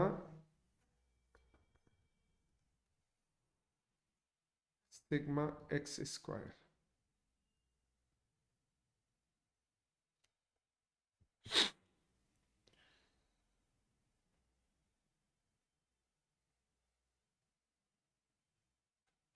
ठीक है, तो ये दो फॉर्मूले होते हैं हमारे पास में कैलकुलेट करने के। मैं इसके बारे में थोड़ा कम बात करूंगा कि हमने ये शॉर्टकट मेथड के जो फॉर्मूला बनाए हैं वो कैसे बनाए हैं। हमने, वैसे मैं तुम्हें थोड़ा सा आइडिया दे देता हूँ, हम ये शॉर्टकट मेथड के फॉर्मूला जो बनाते हैं ना, ये ए और बी के लिए। तो ए और बी का फॉर्मूला बनाने के लिए हम एक इक्वेशन यूज करते हैं। उस इक्वेशन में दो वैल्यूज होती है, यानी हम इक्वेशन यूज करते हैं y is equal to A plus B X. और वहां पर जो ए और बी के लिए है वहां पर दो इक्वेशन और बनाते हैं, sigma Y is equal to N A plus B sigma X, और sigma X Y is equal to A sigma X plus B sigma X square. अब मैं इस पर डीप में नहीं जा रहा ज्यादा, क्योंकि हमें डीप में जाने की ज्यादा जरूरत नहीं है। हमें उन इक्वेशन को यूज नहीं करना है। हमें अगर मान लो हम उन इक्वेशन को यूज भी करते हैं ना, तो टाइम बहुत ज्यादा लगता है, और उसका at the end of day कोई फायदा नहीं है। कि ऐसा नहीं है कि उन इक्वेशन को यूज करके एक्स्ट्रा मार्क्स आएंगे, या अगर हम शॉर्टकट मेथड यूज करें तो हमारे एक्स्ट्रा मार्क्स डिडक्ट हो जाएंगे, ऐसा कुछ नहीं है। हमारे कुछ मार्क्स डिडक्ट हो जाएंगे, ऐसा कुछ नहीं है। आप किसी भी मेथड को यूज कर सकते हो, लेकिन बेस्ट तरीका है कि आप शॉर्टकट मेथड यूज करो। सो बेसिकली मैंने पहले बता दिया कि ये ए और बी को क्यों, ए और बी का फॉर्मूला क्या होता है। अब ए और बी कैलकुलेट क्यों किया जाता है, ए और बी को कैलकुलेट करने के पीछे मोटिव क्या है, ए और बी क्यों हम कैलकुलेट कर रहे हैं। तो उसके लिए जो मोटिव आता है वो आता है यहां पर एक इक्वेशन। वो इक्वेशन y और x को रिप्रेजेंट करती है, और वो इक्वेशन है y is equal to A plus B X. इस इक्वेशन में ए और बी की वैल्यू को फिल करने के लिए, इस इक्वेशन में ए और बी की वैल्यू को फिल करने के लिए हम ये ए और बी यानी इंटरसेप्ट और स्लोप की वैल्यू कैलकुलेट करते हैं। अब थोड़ा सा ध्यान देना यहां पर, क्योंकि यहां पर मैं कुछ इस मेथड के बारे में समझाना चाह रहा हूं। ये लीस्ट स्क्वायर मेथड के फॉर्मूले हैं। मैंने लीस्ट स्क्वायर मेथड में y एंड x वाला तुम्हें इक्वेशन कैलकुलेट कर, इक्वेशन के बारे में समझा दिया कि हम किस तरह से उसको पढ़ेंगे।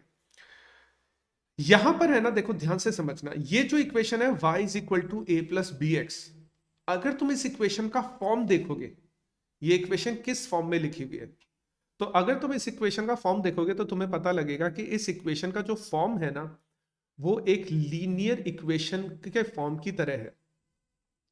तो इसी वजह से इस मेथड का, रिग्रेशन एनालिसिस में जो लीस्ट स्क्वायर मेथड होता है, इस मेथड का एक और नाम भी हो जाता है, जिसको हम कहते हैं simple linear equation method.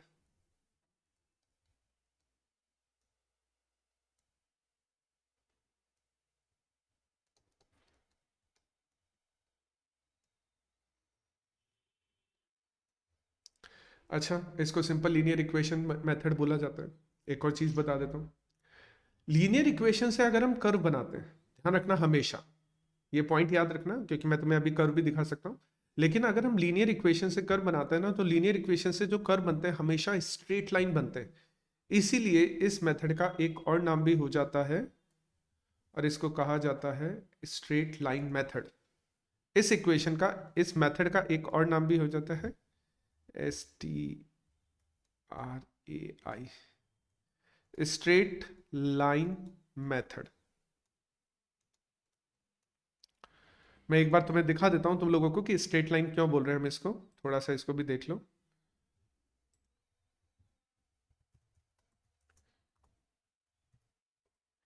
Linear equations, और लीनियर इक्वेशंस के मैं अगर कर्व की बात करूं, तो लीनियर इक्वेशन की कर्व देखो, यहाँ पर अगर तुम कर्व देख रहे हो, जैसे ये राइट साइड में, राइट साइड में, ठीक है, या तुम ये वाला कर्व भी देख सकते हो। तो यहाँ पर ये जो कर्व दिखाई दे रहा है, देखो बिल्कुल स्ट्रेट लाइन बन रही है इस कर्व में, बिल्कुल स्ट्रेट लाइन।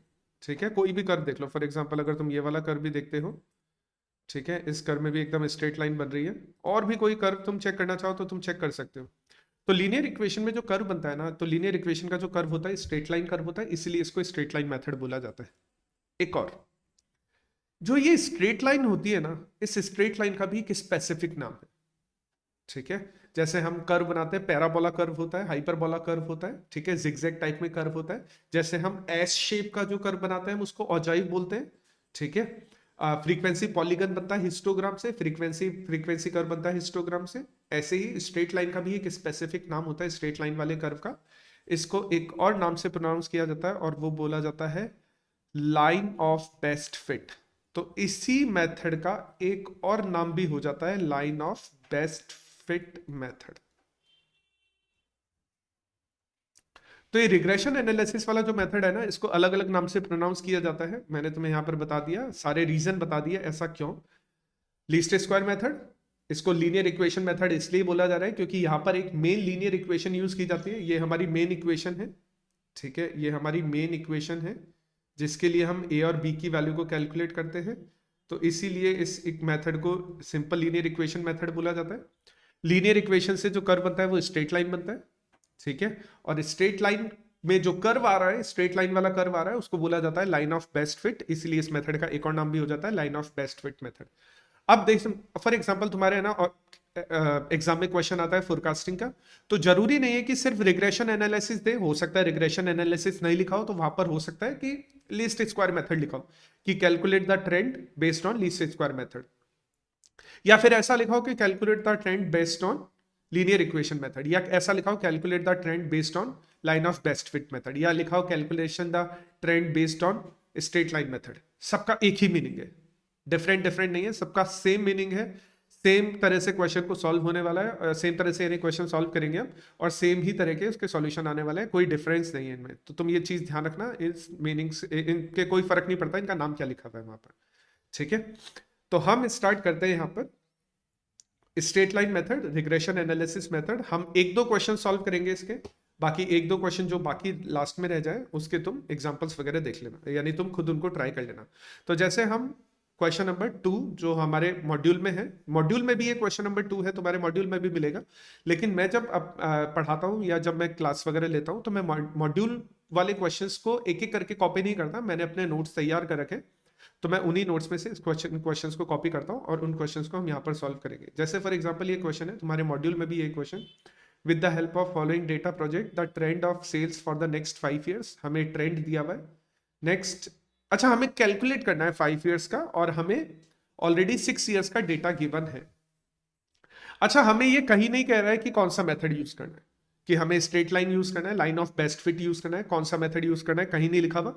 तो हमें तो इतना ही पता है कि अगर इस तरह का क्वेश्चन है तो हमें एक ही मेथड के बारे में पता है, नाम चाहे कुछ भी हो या नहीं भी लिखा हो ना, तो by default regression analysis he use होने वाला है। अब मैं तुम्हें स्टार्टिंग में ये बता रहा था कि हम रिग्रेशन एनालिसिस में एक ही इक्वेशन यानी y on x वाली इक्वेशन ही क्यों यूज करते हैं, इसको भी यहाँ पर थोड़ा डिस्कस करें। तो इस क्वेश्चन में हमें क्या कैलकुलेट करना है, इस क्वेश्चन में हमें सेल्स कैलकुलेट करनी है अगले 5 ईयर्स के लिए। इस क्वेश्चन में हमें नेक्स्ट 5 ईयर्स के लिए सेल्स कैलकुलेट करनी है।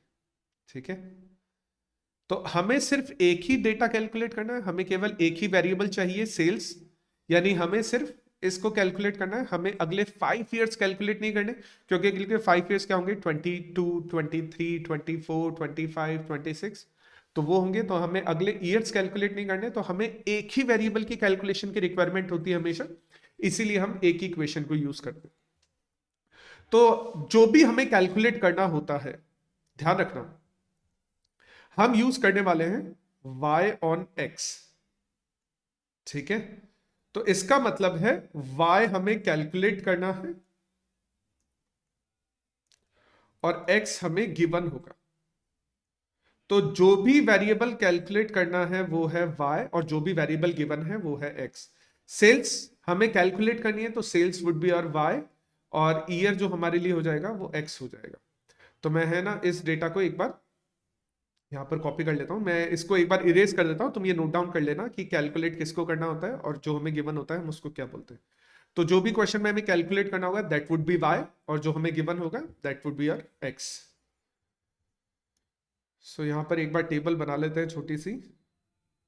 तो हमें क्वेश्चन में ईयर गिवन है, ईयर मीन्स हमें x गिवन है, उसके बाद हमें सेल्स मीन्स y गिवन है हमें, ठीक है। अच्छा, हम यूज करने वाले हैं शॉर्टकट मेथड। तो शॉर्टकट मेथड में हम एक फंक्शंस को फॉलो करते हैं, एक फंक्शन को फॉलो करते हैं। वो फंक्शन मैं तुम्हें समझा देता हूँ एक बार, वेट करो, टेबल कंप्लीट कर लेते हैं।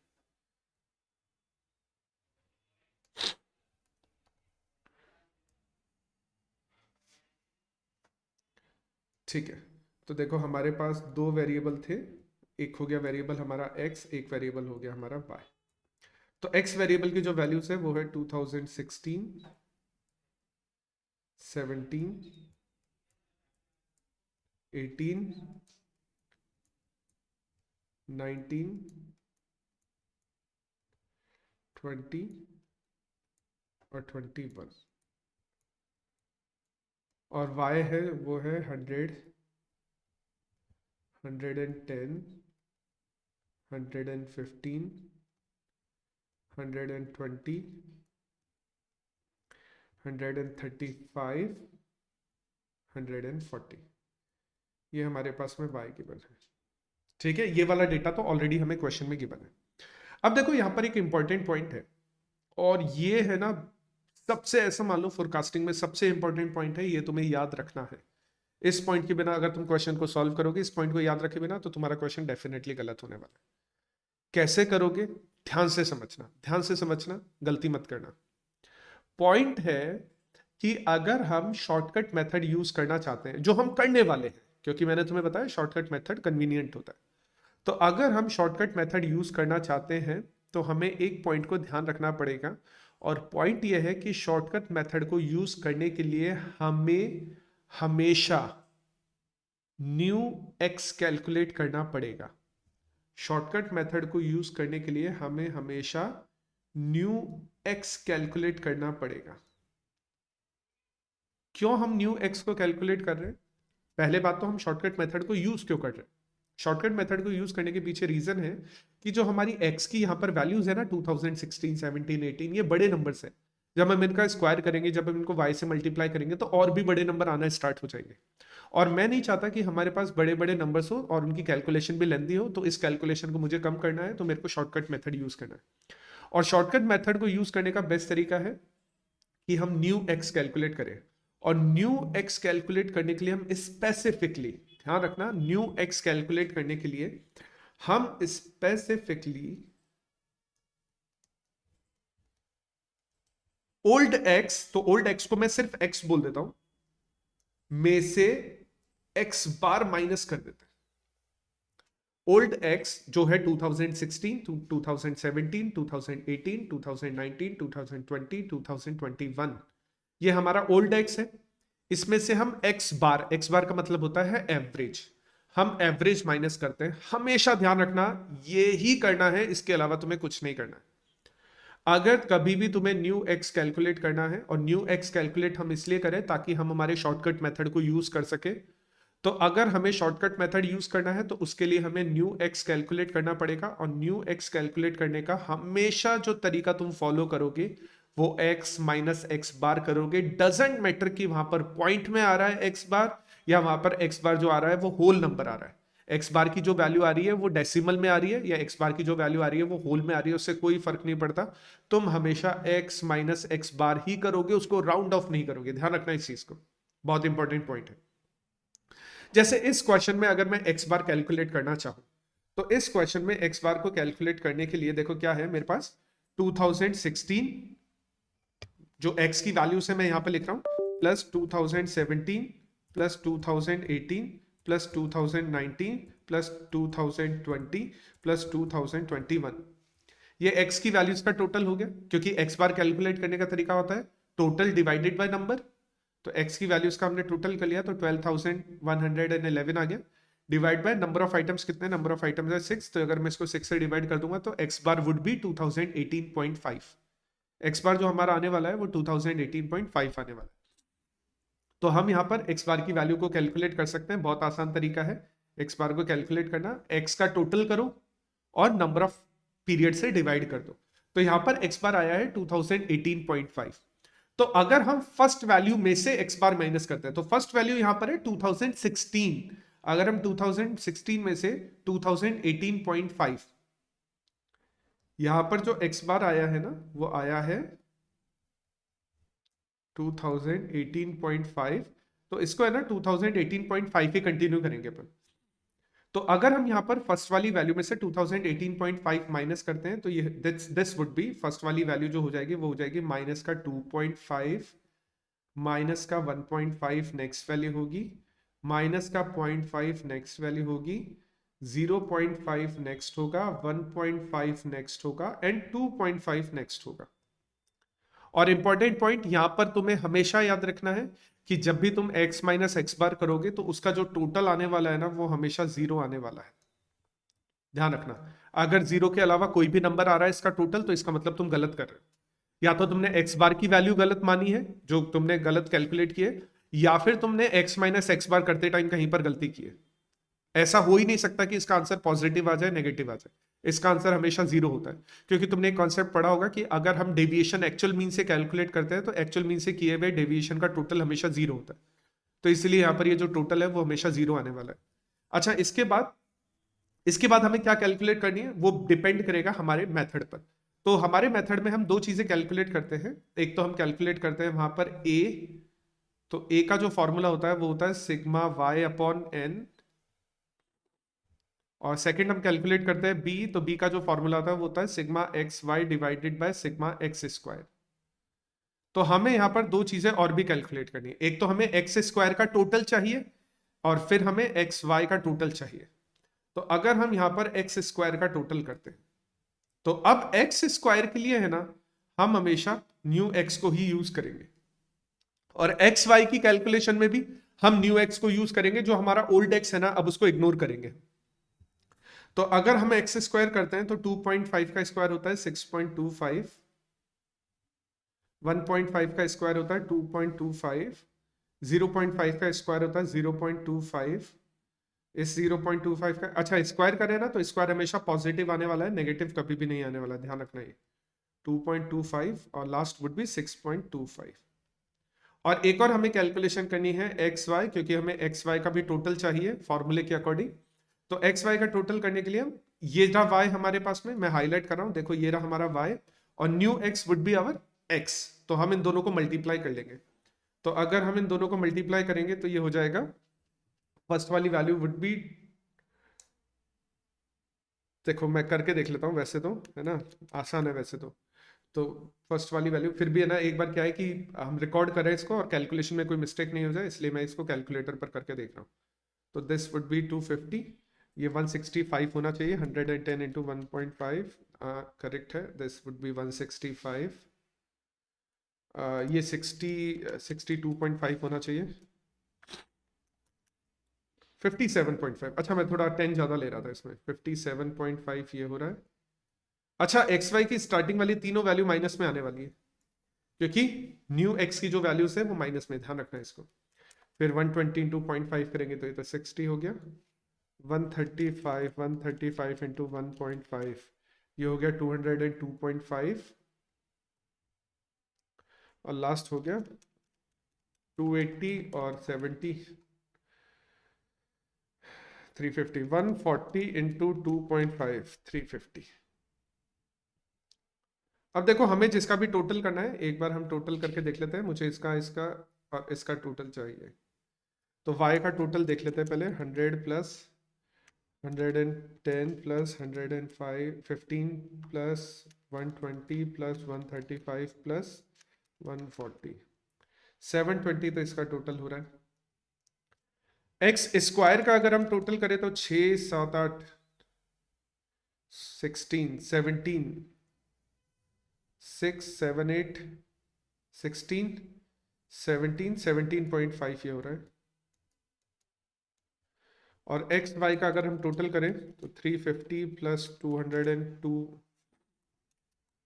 350 प्लस 202.5 प्लस 60 माइनस 57.5 माइनस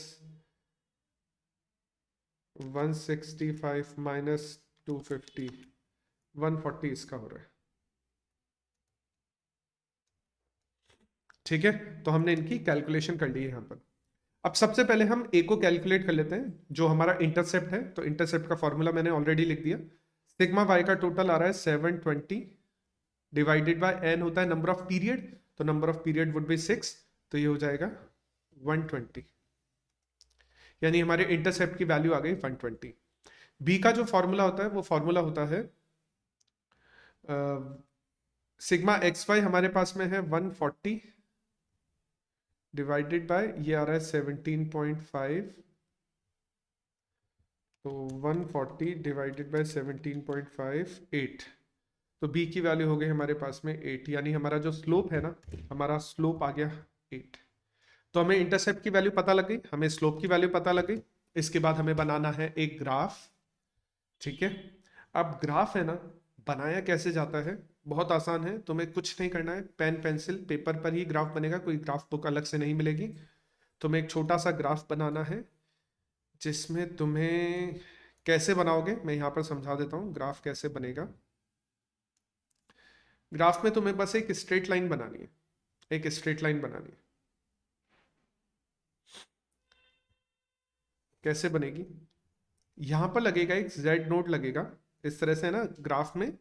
वैसे जब तुम ग्राफ बनाओ ना, तो देखो कैसे बनाओगे, जेड नोट लगा देना बस लास्ट में। मैं इसको ऐसे बना देता हूँ, एक लाइन हम ऐसे ड्रॉ करते हैं। ठीक है, एक लाइन हम ऐसे ड्रॉ करते हैं, और यहाँ पर जो बीच में छोटा सा गैप छोड़ा है ना मैंने, गैप, गैप में हम है ना एक ऐसा जेड बना देते हैं, जेड नोड, एक जेड नोड बना देते हैं, हम ऐसा जेड लिख देते हैं। ठीक है, और थोड़ा हम यहां से स्टार्ट करते हैं, क्योंकि ग्राफ में ना वैसे वैल्यू स्टार्ट होती है 0 से। ठीक है, एक तरफ चल रहा है हमारा टाइम पीरियड, टाइम पीरियड की तरफ भी जेड लगाना पड़ेगा वैसे तो। ठीक है, एक तरफ चल रहा है हमारा टाइम पीरियड, लेकिन वो जेड एक ही जेड दोनों तरफ काम कर जाएगा। एक तरफ हमारा टाइम पीरियड चल रहा है और एक तरफ हमारा चल रहा है सेल्स। तो तुम्हें कुछ नहीं करना है, एक बहुत ही स्ट्रेट, एक बहुत ही सिंपल ग्राफ बनाना है। ऐसा बनाओगे, जेड नोड लगाओगे, जेड नोड का थोड़ा ध्यान रखना, वैसे हिसाब से दोनों साइड पर जेड लगना चाहिए, क्योंकि वैल्यू 0 से स्टार्ट हो रही है और हम एकदम से है ना स्केल में बहुत ज्यादा जंप कर रहे हैं। ठीक है, और तुम यहां से बस एक स्ट्रेट लाइन बना देना,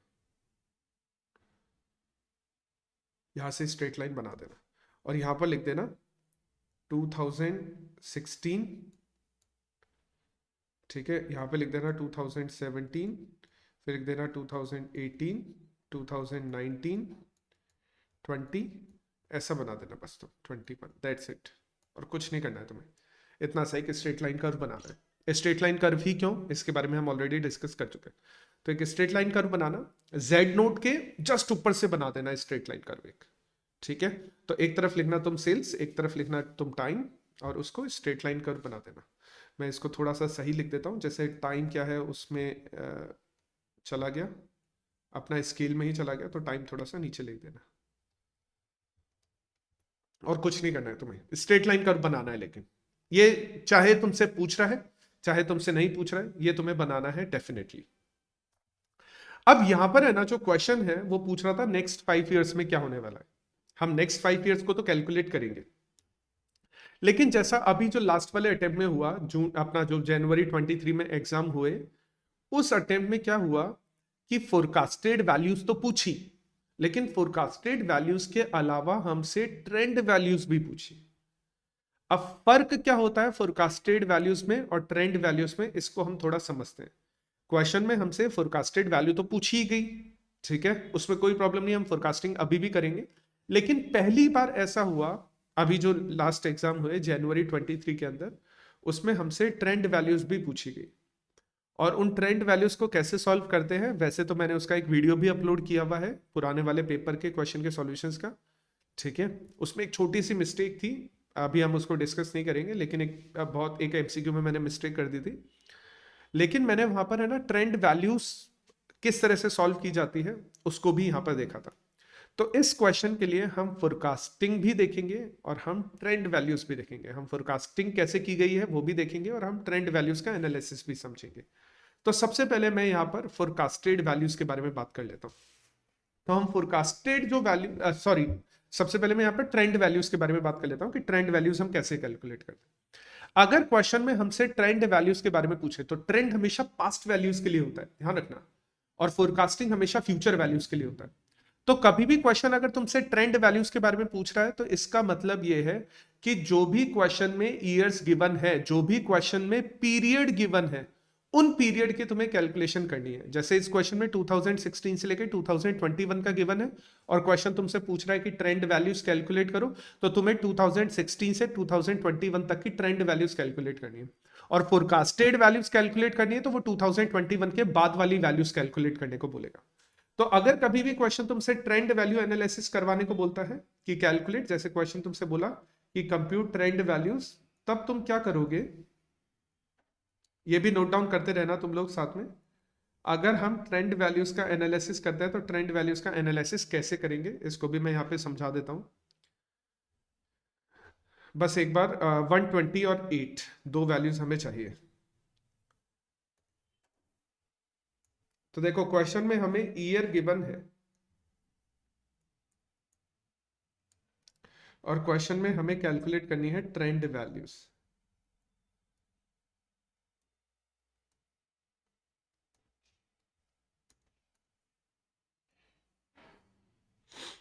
ठीक है, और मैं इसको थोड़ा सा नीचे बना देता हूं।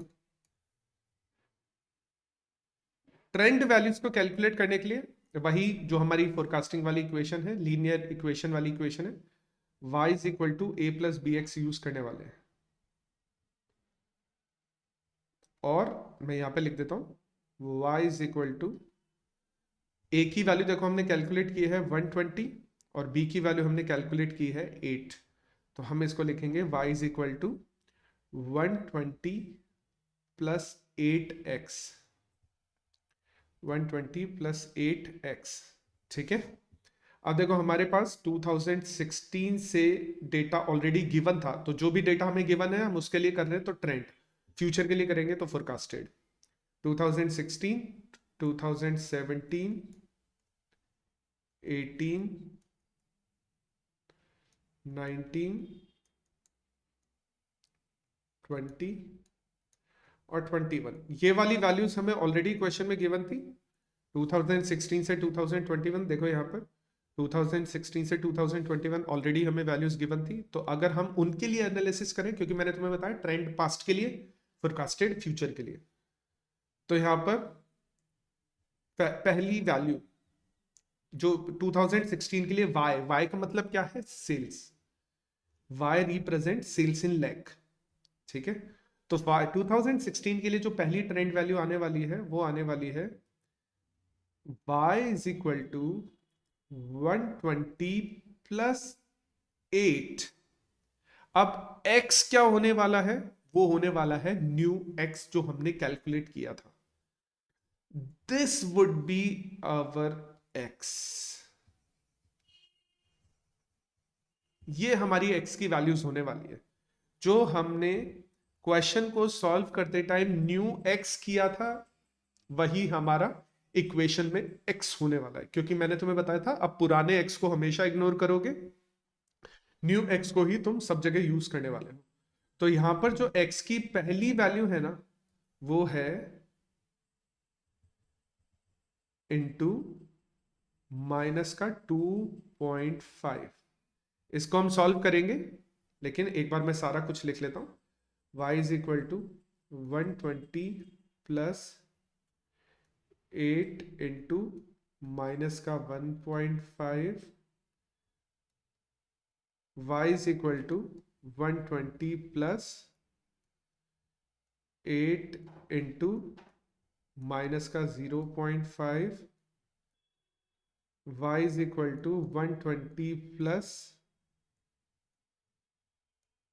8 इंटू 0.5। वैसे तो तुम है ना 8 जोड़कर भी काम चला सकते हो, लेकिन ठीक है मैं एक बार समझा देता हूँ।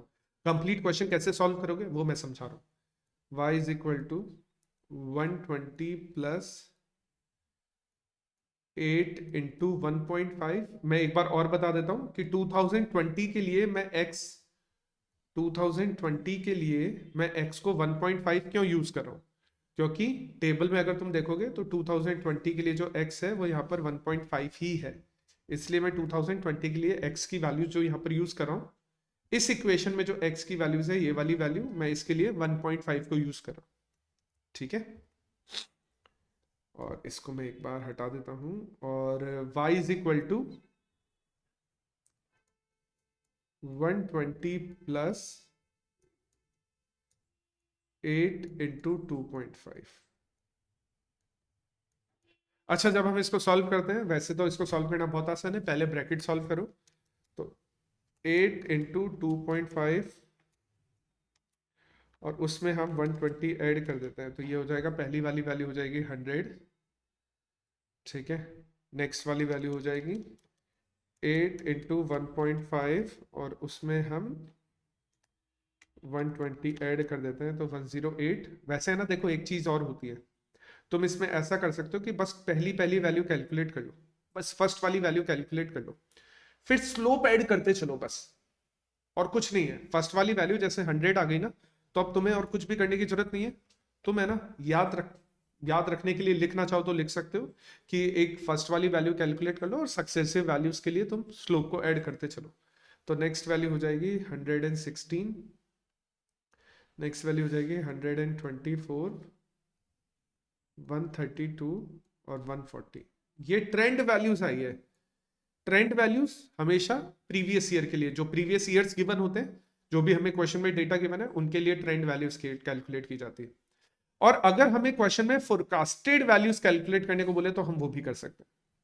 तो हमें क्वेश्चन में कहा जाए कि फोरकास्टिंग करो, हमें क्वेश्चन में कहा जाए कि फोरकास्टिंग करो, तो हम वो भी कर सकते हैं। कैसे करेंगे? जैसे इसी क्वेश्चन में कहा गया है कि नेक्स्ट 5 ईयर्स के लिए फोरकास्ट करो। देखो इसी क्वेश्चन में कहा गया है कि trend the sales for next 5 years, अगले 5 ईयर्स के लिए ट्रेंड करो। ट्रेंड मतलब नेक्स्ट ईयर 5 ईयर्स के लिए बोल रहा है, तो वो फोरकास्टिंग करने के लिए बोल रहा है। ठीक है, वो ये नहीं बोल रहा है कि ट्रेंड फॉर 5 ईयर्स, ऐसा नहीं बोल रहा है, ट्रेंड फॉर नेक्स्ट 5 ईयर्स, तो वो नेक्स्ट 5 ईयर्स के लिए फोरकास्ट करने को बोल रहा है। तो अगर हमें 5 ईयर्स की फोरकास्टिंग करनी है तो सेम तरह की टेबल बनेगी, बस फर्क क्या आएगा मैं तुम्हें यहां पे बता देता हूं। जो हमारे ईयर स्टार्ट होंगे ना, वो 2022 से स्टार्ट होंगे। 2022, 2023, 2024, 2025 और 2026। और जो हमारे पास यहाँ पर फोरकास्टेड वैल्यू आएगी, तुम ट्रेंड भी बोल सकते हो, लेकिन फोरकास्टेड ट्रेंड वैल्यूज बोल देना फिर उसको, है ना, ट्रेंड फोरकास्ट भी बोल सकते हो। तो उसके लिए भी इक्वेशन जो काम आएगी वो आएगी y is equal to 120 plus 8x, ये वाली इक्वेशन ही यूज करेंगे। अब बात ये होती है कि सर हमें ये तो पता है कि पुरानी वाली वैल्यूज का x क्या था। जैसे 2016 का x हमने माइनस का 2.5 रखा, ठीक है, पता है 2016 का x है -2.5, 17 का x है -1.5, ये तो हमें पता है। नए वालों का क्या रखेंगे हम x, नए वाली वैल्यूज में हम x को किस तरह से रिप्रेजेंट करेंगे? तो बहुत आसान है वैसे तो। हम देखो, अगर तुम देखोगे ना तो ये आगे बढ़ता हुआ जा रहा है, 2.5 से 1.5 हुआ, फिर 0.5 हुआ, फिर 0.5, पहले तो नेगेटिव था, पॉजिटिव होता जा रहा है, एक एक नंबर बढ़ता हुआ जा रहा है, तो आगे भी एक एक नंबर बढ़ता हुआ जाएगा। 2.5 के बाद 3.5, 4.5, 5.5, 6.5, 7.5, ऐसे चलेगा। ये तो हो गया बेसिक समझाने का तरीका, लेकिन एक्चुअल में ऐसा हो क्यों रहा है, ऐसा हम कर क्यों रहे हैं, इसको मैं बताता हूँ। देखो हमने जब कैलकुलेशन की, जब हमने क्वेश्चन में कैलकुलेशन करना स्टार्ट किया, तो क्वेश्चन में कैलकुलेशन करते टाइम हमने, है ना, ओल्ड एक्स वैल्यूज को पूरी तरह से इग्नोर किया। और ओल्ड एक्स वाली वैल्यूज को इग्नोर करने के पीछे रीजन था कि उन ओल्ड एक्स वाली वैल्यूज में से, उन ओल्ड वैल्यूज में से हमने एक्स बार को माइनस किया, यानी हमने उसका बेस चेंज कर दिया। स्टैटिस्टिक्स में इस चीज को बोला जाता है चेंज द बेस। हमने ओल्ड एक्स का बेस चेंज किया, और ओल्ड एक्स का बेस चेंज करने के लिए उसमें से 2018.5 माइनस किया। हमने ओल्ड एक्स का बेस चेंज करने के लिए उसमें से एक्स बार माइनस किया, और एक्स बार की वैल्यू कितनी है, 2018.5। तो अगर हमने क्वेश्चन को सॉल्व करते टाइम ईयर्स का बेस चेंज किया और ईयर्स का बेस चेंज करने के लिए हमने 2018.5 माइनस किया। तो यहां पर भी हमें फोरकास्टिंग में या चाहे ट्रेंड में कैसे भी देख लो, अगर हम क्वेश्चन में ईयर्स को यूज करना चाहते हैं तो हमें उनको डायरेक्टली यूज नहीं करना है, हमें उनका बेस चेंज करना पड़ेगा। और बेस को चेंज करने के लिए हमें इन वाली वैल्यूज में से भी 2018.5 माइनस करना पड़ेगा। यानी अगर मैं 2022 के लिए बेस बनाना चाहता हूं, बेस चेंज करना चाहता हूं, तो 2022 में से 2018.5 माइनस होगा तो नंबर आएगा 3.5। और अगर देखो कंटिन्यूटी फॉर्म में है ना, देखो 16, 17, 18, 19, 20, 21, 22, 23, 24, 25, 26 कंटिन्यूस फॉर्म में है ना, तो तुम यहां पर भी कंटिन्यूटी में लिख सकते हो -2.5, -1.5, -0.5, 0.5, 1.5, 2.5, 3.5 आगे आने स्टार्ट हो जाएगा। तो या तो तुम ध्यान रखो, ठीक है, मैं यहां पर तुम्हें याद रहे इसके लिए लिख देता हूं, we have to change the base.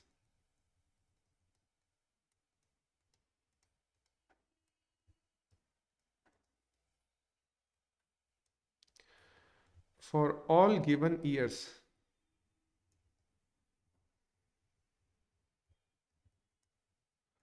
by subtracting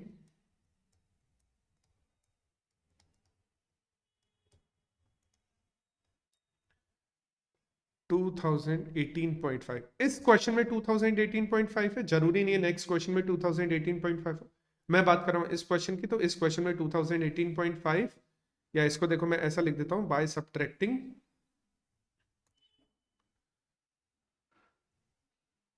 x बार, ठीक है, और इस क्वेश्चन में मैं लिख देता हूं 2018.5 ताकि तुम्हें याद रहे। तो अगर मैं 2018.5 माइनस करता हूं तो देखो पहली वैल्यू क्या होगी, y is equal to 120 plus 8 into 3.5, क्योंकि x को रिप्लेस कर देगा 3.5। नेक्स्ट होगा y is equal to 120 plus 8 into 4.5, y is equal to 120 plus 8 into 5.5, y is equal to 120 plus 8 into 6.5, और y is equal to 120 plus 8 into 7.5। अब तुम चाहो ना तो एक एक वैल्यू को कैलकुलेट करके लिख सकते हो, लेकिन मैंने तुम्हें एक तरीका बता रखा है।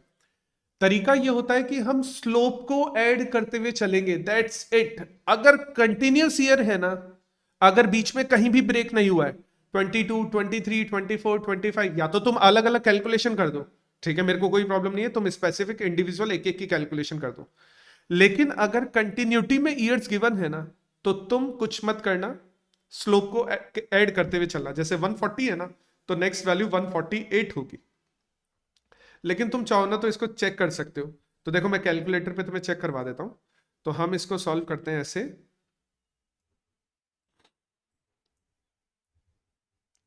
8 इंटू 3.5, ये हो गया 28, और 28 में मैं 120 ऐड करूंगा तो 148 हो जाएगा, ठीक है। और नेक्स्ट हम करते हैं, मान लो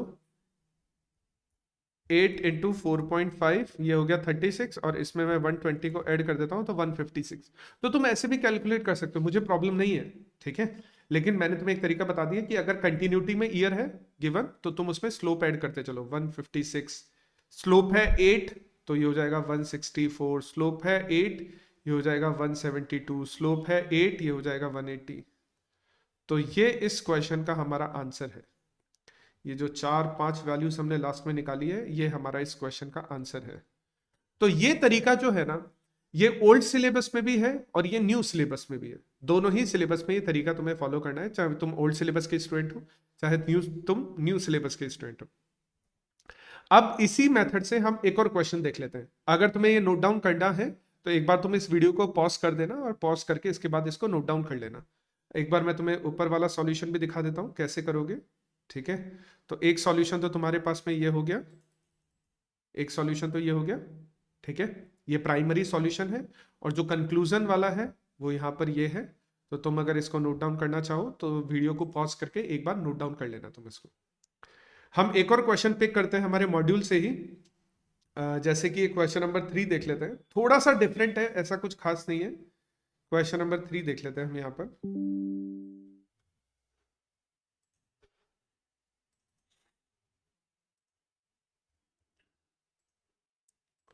देखो क्वेश्चन बोल रहा है, N investigation into the demand for colour TV set in 5 towns has result in the following data. तो हमारे को 5 टाउन में हमने डेटा कलेक्ट किया है, तो उसका रिजल्ट आया कि टाउन की पॉपुलेशन दे रखी है, यानी हमें एक्स गिवन है, हमें वाई गिवन है, टाउन की पॉपुलेशन दे रखी है, और हमें नंबर ऑफ टीवी सेट की डिमांड गिवन है।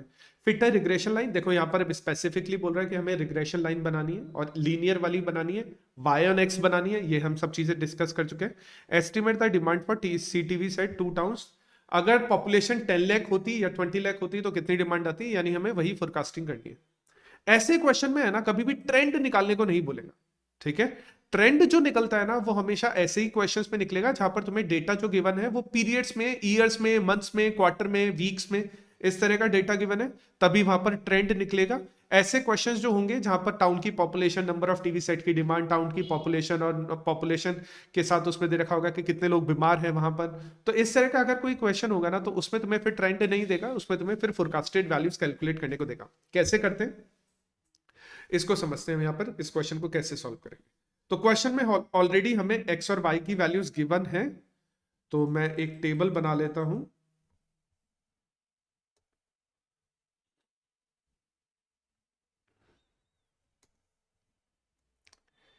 ये हमारे पास में x है, ये हमारे पास में y है, और ध्यान रखना हम शॉर्टकट मेथड को यूज करने वाले हैं, तो न्यू x डेफिनेटली कैलकुलेट करेंगे। अगर हम शॉर्टकट मेथड को यूज करने वाले हैं तो न्यू x पे ध्यान रखना, न्यू x हमेशा कैलकुलेट किया जाएगा, X square and X Y.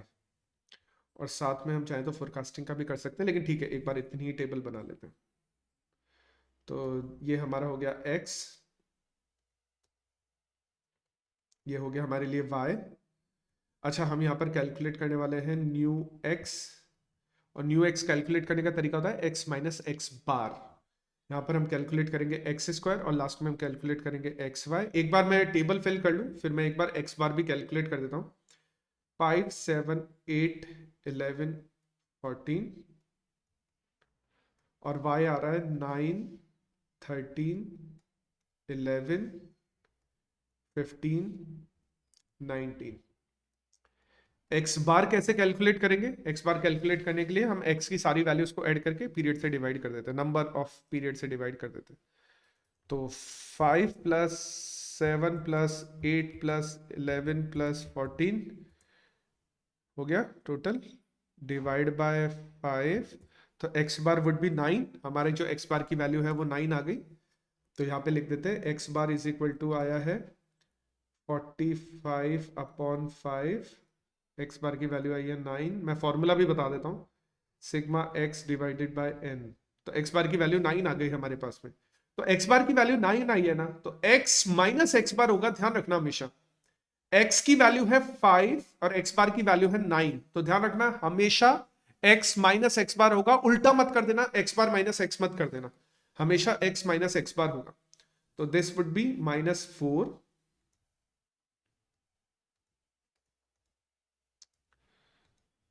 ये हो गया हमारा -4, -2, -1, 2 एंड 6। और ध्यान रखना मैंने तुम्हें बताया था, नहीं 5, कुछ गलत कर दिया।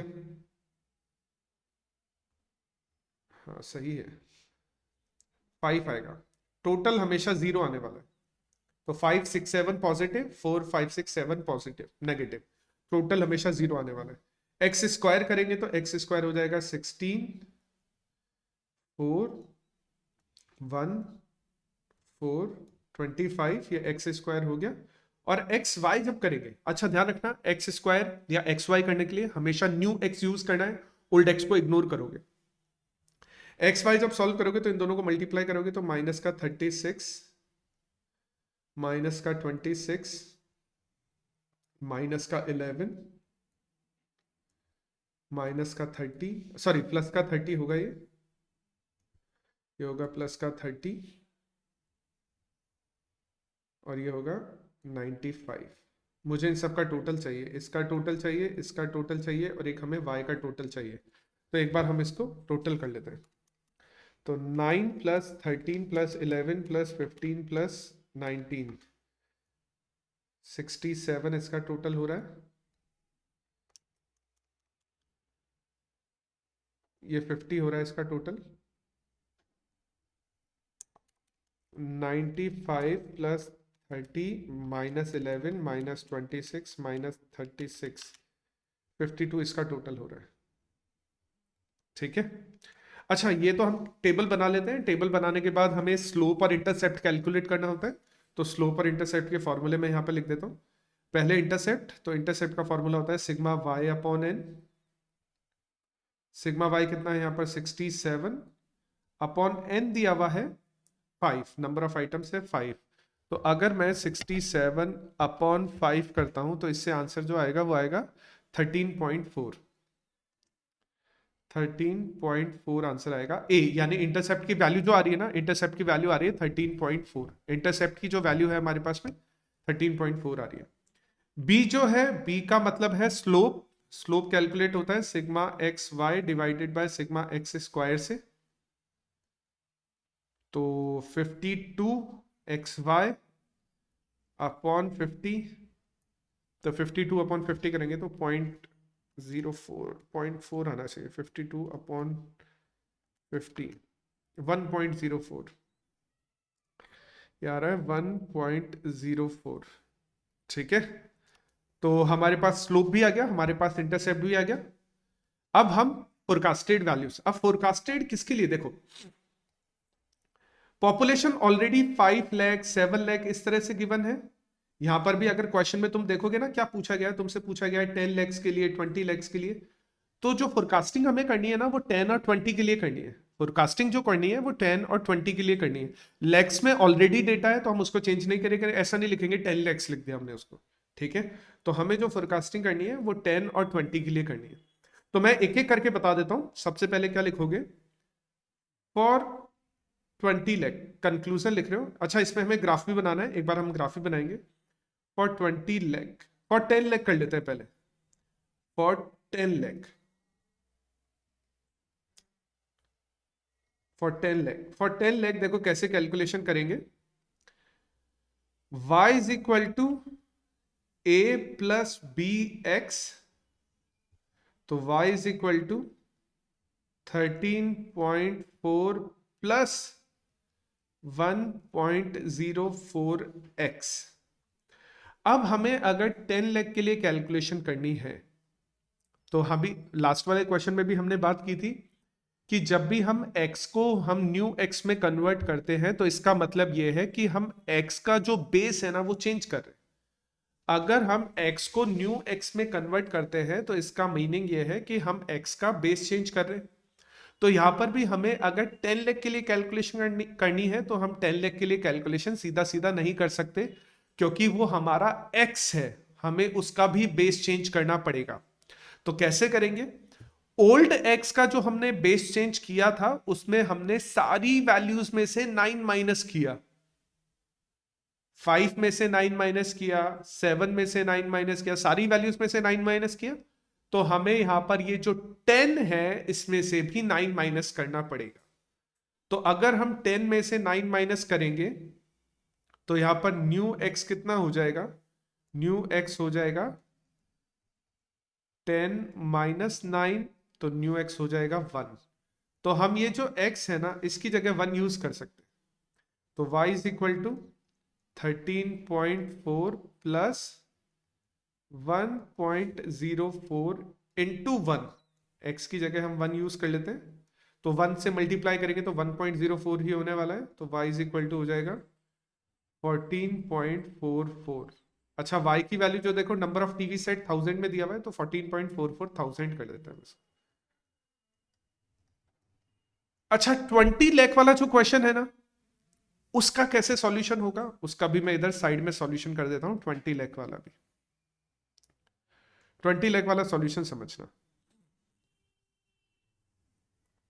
मैं इसको लिख देता हूं फॉर 20 लाख।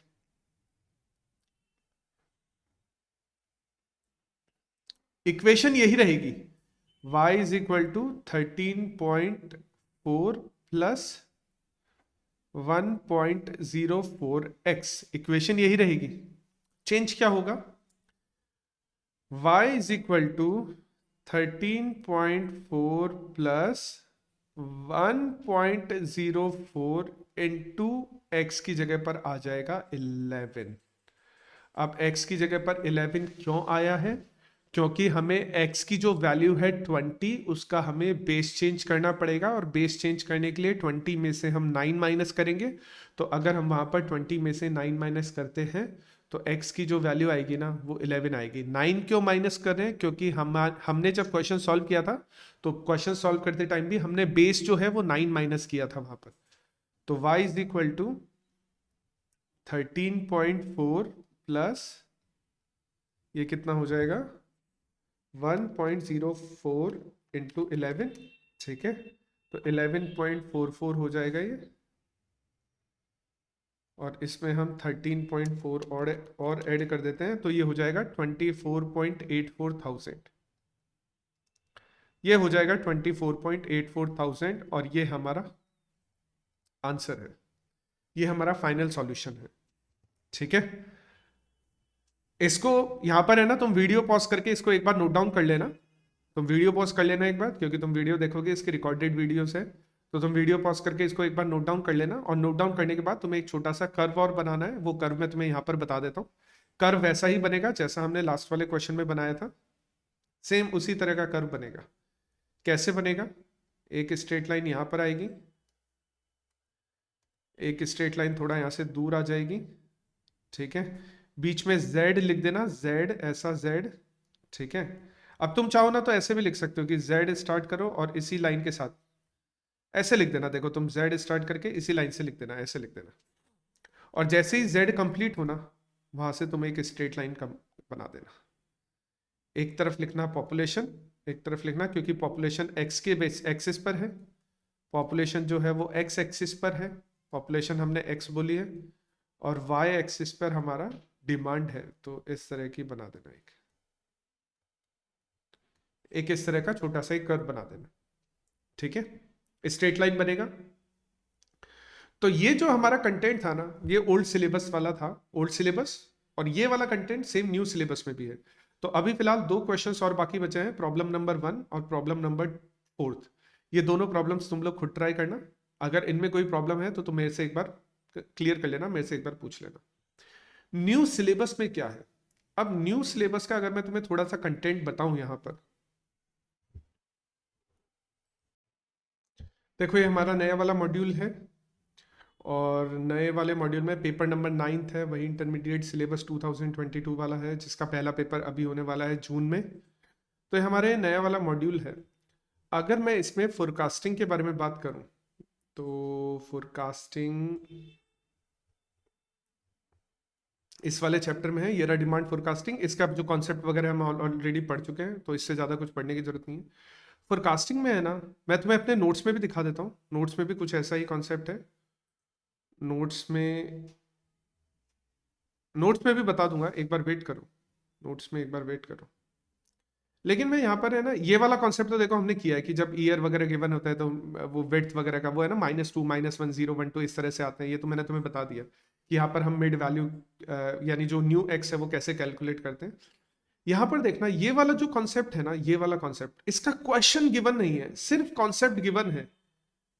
ध्यान से पढ़ना, यहाँ पर लिखा हुआ है 3 terms moving average, 3 terms moving, और ऐसा ही एक और क्वेश्चन भी गिवन है, वहां पर लिखा हुआ है 4 टर्म्स मूविंग, ठीक है। उसके अलावा जो ये क्वेश्चन थे ना, ये हम ऑलरेडी कर चुके हैं, ये वाले क्वेश्चन। तो यहां पर है ना, न्यू सिलेबस में एक कॉन्सेप्ट और है, मैंने वो कॉन्सेप्ट है ना नोट्स में भी बता रखा है तुम्हें। अगर मैं देखो तुम्हें नोट्स बताऊं तो नोट्स में भी है ना, सॉरी ये ओल्ड सिलेबस वाले नोट्स हैं, देखो न्यू सिलेबस वाले नोट्स ये रहे। तो न्यू सिलेबस वाले नोट्स में अगर तुम देखोगे तो मैंने यहाँ पर एक टाइम सीरीज एनालिसिस बताया था, मैंने तुम्हें बताया था क्वांटिटेटिव इस मेथड के 2 तरीके होते हैं, रिग्रेशन और टाइम सीरीज। तो ये जो मूविंग एवरेज वाला मेथड है ना, ये एक्चुअल में एक टाइम सीरीज मेथड है, ठीक है। तो हम इसको भी यहाँ पर समझते हैं कि ये मूविंग एवरेज वाला मेथड या ये जो टाइम सीरीज मेथड है ये किस तरह से पढ़ा जाने वाला है, किस तरह से इसमें क्वेश्चन आने वाले हैं और किस तरह से हम इन क्वेश्चंस को सॉल्व करेंगे। तो थोड़ा सा मैं यहाँ पर एक बार ब्रेक ले रहा हूँ, मैं एक बार क्वेश्चन को यहाँ पर अपने हिसाब से एक बार सेट कर लूँ, फिर हम इस वीडियो को दोबारा से स्टार्ट करेंगे। सो देखो हमारे पास में ये क्वेश्चन है, अब ये एक मूविंग एवरेज का क्वेश्चन है यहाँ पर, ठीक है। क्वेश्चन क्या बोल रहा है कि हमें 3 साल का डेटा गिवन है और इन 3 साल के हर एक क्वार्टर में कितनी कितनी सेल हुई है, उन तीनों ईयर्स में हर एक क्वार्टर में कितनी कितनी सेल्स हुई है, इस सेल्स का डेटा भी हमें यहाँ पर ऑलरेडी गिवन है। तो 2022 की सेल्स गिवन है 14, 18, 15, 22। ये सेल्स जो है ना वो थाउजेंड्स में मान लो, लैक्स में मान लो, करोड़ में मान लो, उससे कोई फर्क नहीं पड़ता, लेकिन हमें 2022 की सेल्स का डेटा भी गिवन है, 2020 की सेल्स का भी डेटा गिवन है, 2021 की सेल्स का डेटा भी गिवन है और 2022 की सेल्स का डेटा भी गिवन है। और डेटा का यहाँ पे जो फॉर्मेट दिया हुआ है वो क्वार्टरली फॉर्मेट दिया हुआ है, तो क्वार्टरली हमें डेटा गिवन है। अब क्वेश्चन आगे हमें कैलकुलेट कर, अब क्वेश्चन बोल रहा है calculate seasonal trend with the help of moving average method, जो हम पढ़ने वाले हैं। और इसी को है ना टाइम सीरीज मेथड भी बोलेंगे हम हमारे यहाँ पर, क्योंकि वैसे तो टाइम सीरीज में और भी बहुत सारे मेथड होते हैं, मूविंग एवरेज मेथड के अलावा सीजनल इंडेक्स भी होते हैं, सीजनल रेशियोज भी होते हैं, बहुत सारे मेथड होते हैं, लेकिन हमारे कोर्स में केवल एक ही मेथड की बात की गई है टाइम सीरीज के, मूविंग एवरेज मेथड की। तो हम यहाँ पर मूविंग एवरेज मेथड के बारे में ही बात करेंगे। अब मूविंग एवरेज कैलकुलेट करने का एक तरीका तो ये दे रखा है कि हमें बेस्ड जो मूविंग एवरेज लेना है वो ऑड टर्म्स के लिए बेस्ड लेना है। ऑड टर्म्स क्या होती है? ऑड टर्म्स होती है जैसे 1, 3, 5, 7। तो मान लो हमें क्वेश्चन में कहा जाए कि 3 क्वार्टरली निकालो, मान लो हमें क्वेश्चन में कहा जाए कि 5 क्वार्टरली निकालो। 1 क्वार्टरली नहीं होगा क्योंकि 1 क्वार्टर में मूव नहीं होगा, एक क्वार्टर में तो उतना ही बना रहेगा। तो मान लो हमें क्वेश्चन में कहा जाए 3 क्वार्टरली कैलकुलेट करो, मान लो हमें क्वेश्चन में कहा जाए 5 क्वार्टरली कैलकुलेट करो, मान लो हमें क्वेश्चन में कहा जाए 3 ईयरली कैलकुलेट करो। इस क्वेश्चन में ईयरली नहीं कहा जाएगा, ठीक है। मान लो हमें क्वेश्चन किसी और क्वेश्चन में कहा जाए 3 वीकली कैलकुलेट करो, 3, 5, 7, 9। जब इस तरह का डेटा होगा तो उसको ऑड टर्म्स के अंदर में रखा जाएगा। और जब कहा जाए इवन के लिए 2 क्वार्टरली कैलकुलेट करो, 4 क्वार्टरली कैलकुलेट करो, 6 क्वार्टरली कैलकुलेट करो, तब उसको इवन टर्म्स के अंडर में रखा जाएगा। तो हम इस क्वेश्चन को दो तरह से सॉल्व करेंगे, एक बार ऑड टर्म्स के लिए करेंगे, एक बार हम इवन टर्म्स के लिए करेंगे। तो फिलहाल हम इस क्वेश्चन को जो सॉल्व करेंगे वो ऑड टर्म्स के लिए करेंगे। ऑड टर्म्स मतलब इस क्वेश्चन को हम स्पेसिफिकली सॉल्व करेंगे 3 क्वार्टरली।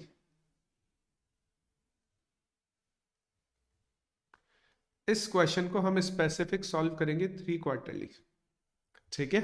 कि हम इस क्वेश्चन का 3 क्वार्टरली मूविंग एवरेज कैलकुलेट करेंगे। 3 के अलावा 5 भी हो सकता है, 7 भी हो सकता है, 9 भी हो सकता है।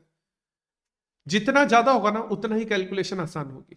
तो इसलिए क्वेश्चन इतना ज्यादा नहीं करेगा कि 3, 5 यानी 5, 7, 9 कर दिया, वो ज्यादातर 3 क्वार्टरली मूविंग एवरेज के बारे में बात करेगा।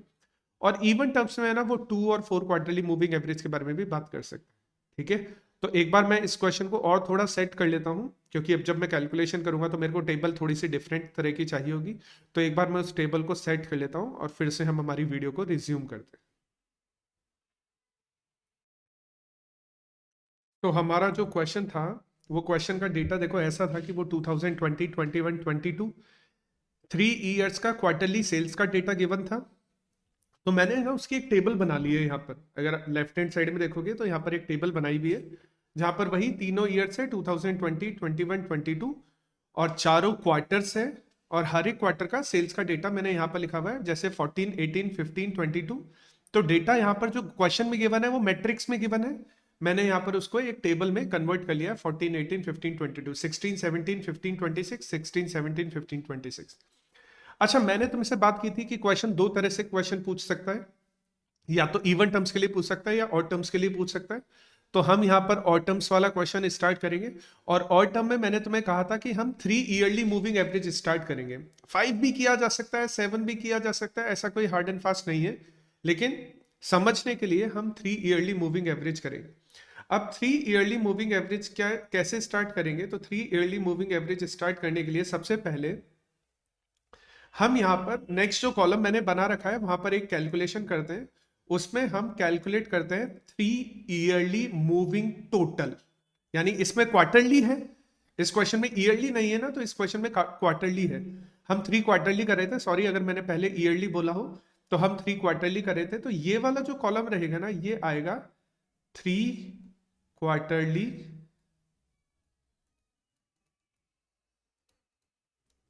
मूविंग टोटल का कॉलम होगा ये।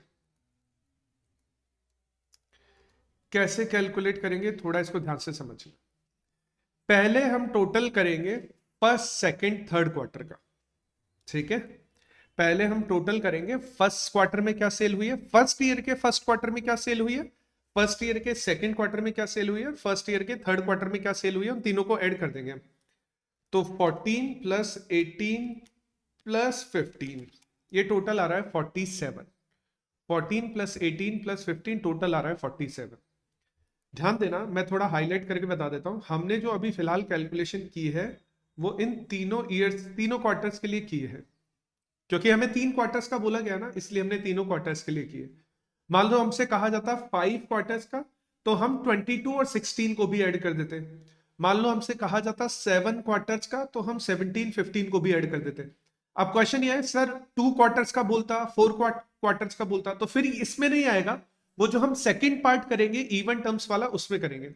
इस वाले पार्ट में तो हम ऑड टर्म्स के बारे में समझ रहे हैं कि हम 3 5 7 क्वार्टरली या 3 5 7 ईयरली अगर किसी दूसरे क्वेश्चन में है तो हम उसको कैसे कंप्लीट करेंगे। तो मैंने क्या किया, फिलहाल इसको सॉल्व करने के लिए सबसे पहले इन तीनों क्वार्टर्स का मैंने टोटल कर दिया, और इन तीनों क्वार्टर्स का टोटल आ रहा है 47। अब सबसे इंपॉर्टेंट चीज, वो 47 है ना, एक स्पेसिफिक प्लेस पर लिखा जाता है। कहां पर लिखा जाता है मैं समझा देता हूं। इन तीनों क्वार्टर्स का एवरेज पॉइंट कहां पर आ रहा है, इन तीनों क्वार्टर्स का एवरेज या मिड पॉइंट, इन तीनों क्वार्टर्स का मिड पॉइंट आ रहा है 2 पर। तो जो 47 में टोटल लिखूंगा ना, मैं उसको यहां पर लिखूंगा सेकेंड क्वार्टर के सामने। 47 जो मैं टोटल लिखने वाला हूं वो मैं लिखने वाला हूं सेकेंड क्वार्टर के सामने। ये बहुत इंपॉर्टेंट है। तो तुम्हें तीन क्वार्टर्स का टोटल करना है, क्योंकि क्वेश्चन तुमसे 3 क्वार्टरली पूछ रहा है, तो तुम्हें 3 क्वार्टर्स का टोटल करना है। 5 क्वार्टरली पूछता तो तुम 5 क्वार्टर्स का टोटल करते। तो मान लो अगर तुमसे 5 क्वार्टरली पूछा जाता तो तुम क्या करते, इन 5 क्वार्टर्स का टोटल करते, और इन 5 क्वार्टर्स के बीच में क्या आ रहा है, बीच में आ रहा है 15, तो तुम 15 के सामने वो टोटल लिखते।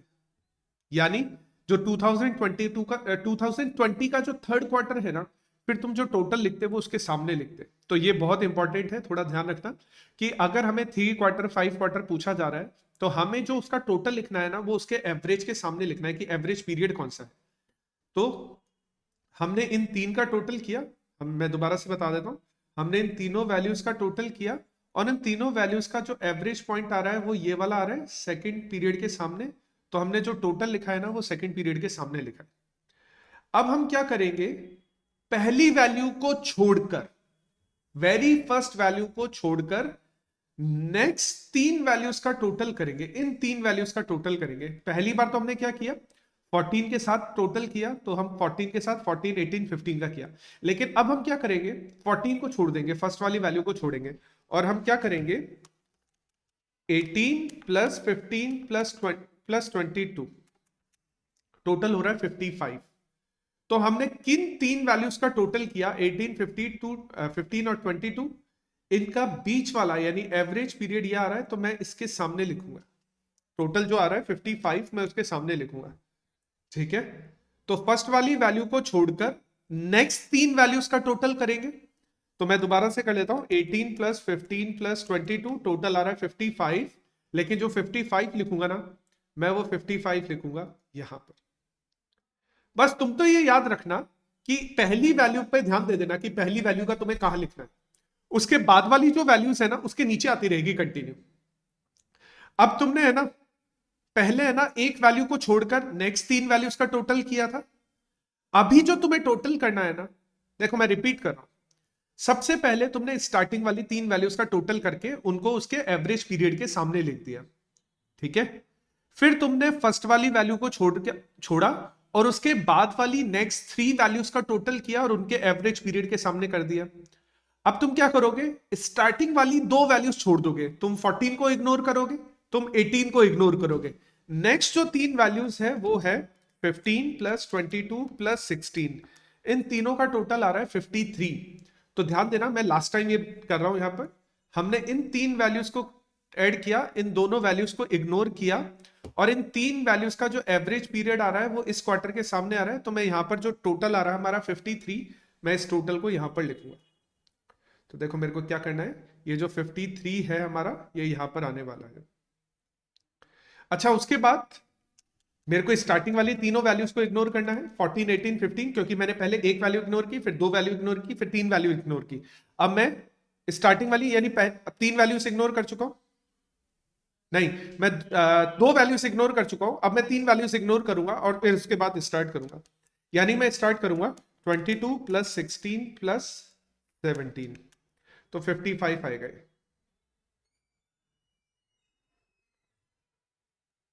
फिर मैं करूंगा 16 प्लस 17 प्लस 15, ये आएगा 48। अच्छा, अब देखो मान लो कि है ना, अब मैं यहाँ पे भूल गया कि मेरे को कितनी वैल्यूज इग्नोर करनी थी नहीं करनी थी, मैं भूल गया यहाँ पर अचानक से, मान लो जब मैं कैलकुलेशन कर रहा था तो मेरे को ध्यान नहीं रहा और मैं भूल गया। तो इसका बेस्ट तरीका क्या है, मैंने कितनी वैल्यूज टोटल में कैलकुलेट कर लिए, मैंने टोटल में 1 2 3 4 5 वैल्यूज कैलकुलेट कर लिए, ठीक है। जितनी वैल्यूज हम कैलकुलेट कर लेते हैं ना, उतनी वैल्यूज इग्नोर करो। तो तुम्हें इग्नोर करना है ये 2 3 4 5, यहां से तुम्हें कैलकुलेशन करना स्टार्ट करना है 17 से, ठीक है। ये तरीका है कि अगर तुम भूल जाओ कि तुम्हें कितनी वैल्यूज इग्नोर करनी है, तुम कहां पर थे कहां पर नहीं थे, तो ये तरीका है कि जितनी वैल्यूज तुम्हारी मूविंग टोटल में आ जाए ना, उतनी वैल्यूज को इग्नोर कर देना और उसके बाद से फिर तीन क्वार्टर्स का टोटल करना स्टार्ट कर देना। तो 1 2 3 4 5, अगर मैं 5 वैल्यूज को इग्नोर कर रहा हूं तो 17 प्लस 15 प्लस 26, तो ये हमारा आ रहा है टोटल आ रहा है 58, ये टोटल आ रहा है हमारा 58। अब नेक्स्ट जो हम करेंगे यहां पर, नेक्स्ट जो तीन वैल्यूज है, मैं देखो अब वही बात है, मान लो कि मैं भूल गया कि कहां पर था, तो मैंने कितनी वैल्यूज कैलकुलेट कर ली ऑलरेडी, 1 2 3 4 5 6, तो 1 2 3 4 5 6, मेरे को 15 से कैलकुलेट करना स्टार्ट कर देना है। 15 प्लस 26 प्लस 15, 56, तो इन तीनों का टोटल हो गया 56, ठीक है। अच्छा, मेरे को तो पता है, मैं करता हूं 26 प्लस 15 प्लस 12, ये हो गया 53, ठीक है। फिर हम करेंगे 15 प्लस 12 प्लस 16, ये हो गया 46, और फिर हम करेंगे 12 प्लस 16, 12 प्लस 16 प्लस 25, ये हो गया हमारा 53। तो देखो लास्ट है ना, देखो समझना, मैंने ये वाली कैलकुलेशन की, मैंने ये वाली कैलकुलेशन की, और इस वाली कैलकुलेशन का जो एवरेज पीरियड आ रहा था वो ये आ रहा था, तो मैंने इस एवरेज पीरियड के सामने ये वाली वैल्यू लिख दी। अच्छा देखो, अब इसके बाद है ना कैलकुलेशन करना इंपॉसिबल रहेगा। क्यों इंपॉसिबल रहेगा, क्योंकि हमें 3 क्वार्टरली करना है ना। तो अब इसके बाद हम देखेंगे ना, तो हमारे पास केवल 2 क्वार्टर्स ही बचेंगे, थर्ड क्वार्टर की वैल्यू नहीं है। तो ये हमारे लिए फाइनल रहेगा, इसके बाद और हम कैलकुलेशन को यहाँ पर कंप्लीट और हम कैलकुलेशन नहीं कर सकते। तो मैंने यहाँ पर तुम्हें समझाया कि लास्ट वाला हम दो जो क्वार्टर बचे हैं उनका कैलकुलेट इसलिए नहीं कर पाएंगे क्योंकि हमें 3 क्वार्टर्स का टोटल करना है, और लास्ट में हमारे पास 2 ही क्वार्टर्स बचेंगे अब कैलकुलेट करने के लिए, तो हम लास्ट वाले 2 क्वार्टर्स का कैलकुलेशन नहीं कर पाएंगे। सो इसीलिए अगर तुम ध्यान दोगे ना यहाँ पर थोड़ा सा, तो है ना, हम जो कैलकुलेशन कर रहे थे उसमें हमारी very first quarterly moving total वाली वैल्यू और क्वार्टरली मूविंग टोटल वाली लास्ट वाली वैल्यू खाली रह गई है यहाँ पर, क्योंकि स्टार्टिंग में भी ऐसा ही था कि हम इन 3 क्वार्टर्स का एवरेज कर रहे थे, तो यहाँ पर 18 के सामने लिखना पड़ा हमें, और लास्ट में भी ऐसा हुआ 12 16 25 का जब हमने एवरेज किया तो थर्ड क्वार्टर के सामने लिखना पड़ा। अब 3 क्वार्टर्स हमारे पास में नहीं है तो इसका टोटल नहीं हो पाएगा। तो ये हो गया हमारा 3 क्वार्टरली मूविंग टोटल। नेक्स्ट हमें कैलकुलेट करना है मूविंग एवरेज, तो नेक्स्ट कॉलम बनेगा 3 क्वार्टरली मूविंग एवरेज का, 3 क्वार्टरली मूविंग एवरेज का नेक्स्ट कॉलम बनेगा। अब 3 क्वार्टरली मूविंग एवरेज में हम क्या करेंगे, जो भी हमारे पास ये वैल्यूज है ना टोटल, हम इनका एवरेज करना स्टार्ट कर देंगे। अब टोटल क्या है, ये 3 वैल्यूज का टोटल है, तो एवरेज करने के लिए इनको 3 से ही डिवाइड करना पड़ेगा। 47 डिवाइड बाय 3, 15.66, इसके सामने ही लिखना है, और जो भी नंबर आएगा ना उसको एज इट इज लिखोगे, उसको है ना तुम राउंड ऑफ नहीं करोगे कि 15.67 था तो इसको तुमने राउंड ऑफ करके 16 कर दिया, ऐसा नहीं करना है, जो भी आ रहा है 55 डिवाइडेड बाय 3, 18.33। 53 divide by 3, 17.67। फिर ये भी 18.33 हो जाएगा, ये 16 हो जाएगा, 16.00। मैं इसलिए लिख रहा हूं ताकि वो फ्लो वैसा ही दिखे। 58 डिवाइड बाय 3, 19.33। 56 divide by 3, 18.66। 53 वाला पहले भी आ गया था, 17.66 या 67 एक ही बात है। 46 डिवाइड बाय 3, 15.33। और 53 डिवाइड बाय 3, 17.67। ये हो गया हमारा 3 quarterly moving average complete. 5 quarterly moving average होता तो भी आसान था, लेकिन है ना, ये जो नंबर्स थे ना, ये इतने सारे नंबर्स हैं, यहां पर ध्यान देना, ये बहुत सारे नंबर्स हैं, ये नंबर्स है ना कम हो जाते हैं, क्योंकि 5 क्वार्टर्स का करते ना तो ऊपर वाले 2 क्वार्टर छूट जाते और लास्ट वाले 2 क्वार्टर छूट जाते, क्योंकि तुम्हें जब एवरेज नंबर पर लिखना होता, तो मान लो अगर तुम इन 5 क्वार्टर्स का टोटल कर रहे हो, तो इनका जो एवरेज आएगा ना वो इस पर आएगा, तो पहली वैल्यू यहां से स्टार्ट होगी, तो ये वाली भी खाली रह जाएगी और ये वाली वैल्यू भी खाली रह जाएगी। तो 5 क्वार्टर्स का वो इसलिए नहीं देते, या उससे ऊपर वाले क्वार्टर्स का इसलिए नहीं देते, क्योंकि वहां पर है ना बहुत सारी टेबल खाली रह जाती है, कैलकुलेशन कम हो जाती है, तो वो नहीं चाहते कि ऐसा हो। तो ये तो बात हो गई जब हमें ऑड नंबर्स के लिए मूविंग एवरेज कैलकुलेट करना हो। मान लो अगर हमें इवन नंबर्स के लिए मूविंग एवरेज करना हो, इवन क्वार्टर्स के लिए, इवन पीरियड के लिए, तो मान लो जैसे 4 क्वार्टर्स के लिए बोल दिया जाए, या 6 क्वार्टर्स के लिए बोल दिया जाए, या 2 क्वार्टर्स के लिए भी बोल दिया जाए, बोला जा सकता है। लेकिन ज्यादातर जो चांस होते हैं ना, वो 4 क्वार्टर्स के ही ज्यादातर क्वेश्चन पूछने के चांस होते हैं। तो उस केस में क्या होगा, तो उस केस का भी मैंने यहां पर, उस केस के लिए भी मैंने यहां पर एक टेबल बना रखी है। ठीक है, थोड़ा सा डिफरेंस है इवन और ऑड के बीच में, वो मैं डिफरेंस यहां पर समझा देता हूं। तो मैंने सेम क्वेश्चन ही कैरी किया है, लेकिन इस बार जब मैं क्वेश्चन सॉल्व कर रहा हूं वो 4 क्वार्टरली मूविंग एवरेज के लिए सॉल्व कर रहा हूं। तो सबसे पहला जो कॉलम है ना, वो है 4 क्वार्टरली मूविंग टोटल का। सबसे पहला जो कॉलम है 4 क्वार्टरली मूविंग टोटल का कॉलम है। अब यहां पर तुम ध्यान देना, बहुत ध्यान से समझना, ये वाला पॉइंट बहुत इग्नोर मत करना इस वाले पॉइंट को।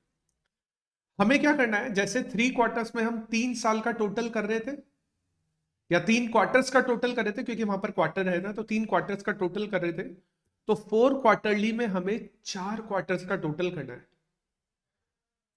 तो हम ऐड करेंगे इन चारों क्वार्टर्स को। ठीक है, अगर हम इन चारों क्वार्टर्स की वैल्यूज को ऐड करते हैं, मतलब 14 प्लस 18 प्लस 15 प्लस 22, तो टोटल हो रहा है 69। अगर हम इन चारों क्वार्टर्स की वैल्यू को ऐड करते हैं, अगर हम इन चारों क्वार्टर्स की वैल्यू को ऐड कर रहे हैं, टोटल हो रहा है 69। अब हमने ये समझा था कि ये जो टोटल लिखा जाता है ना, वो एवरेज पीरियड पर लिखा जाता है।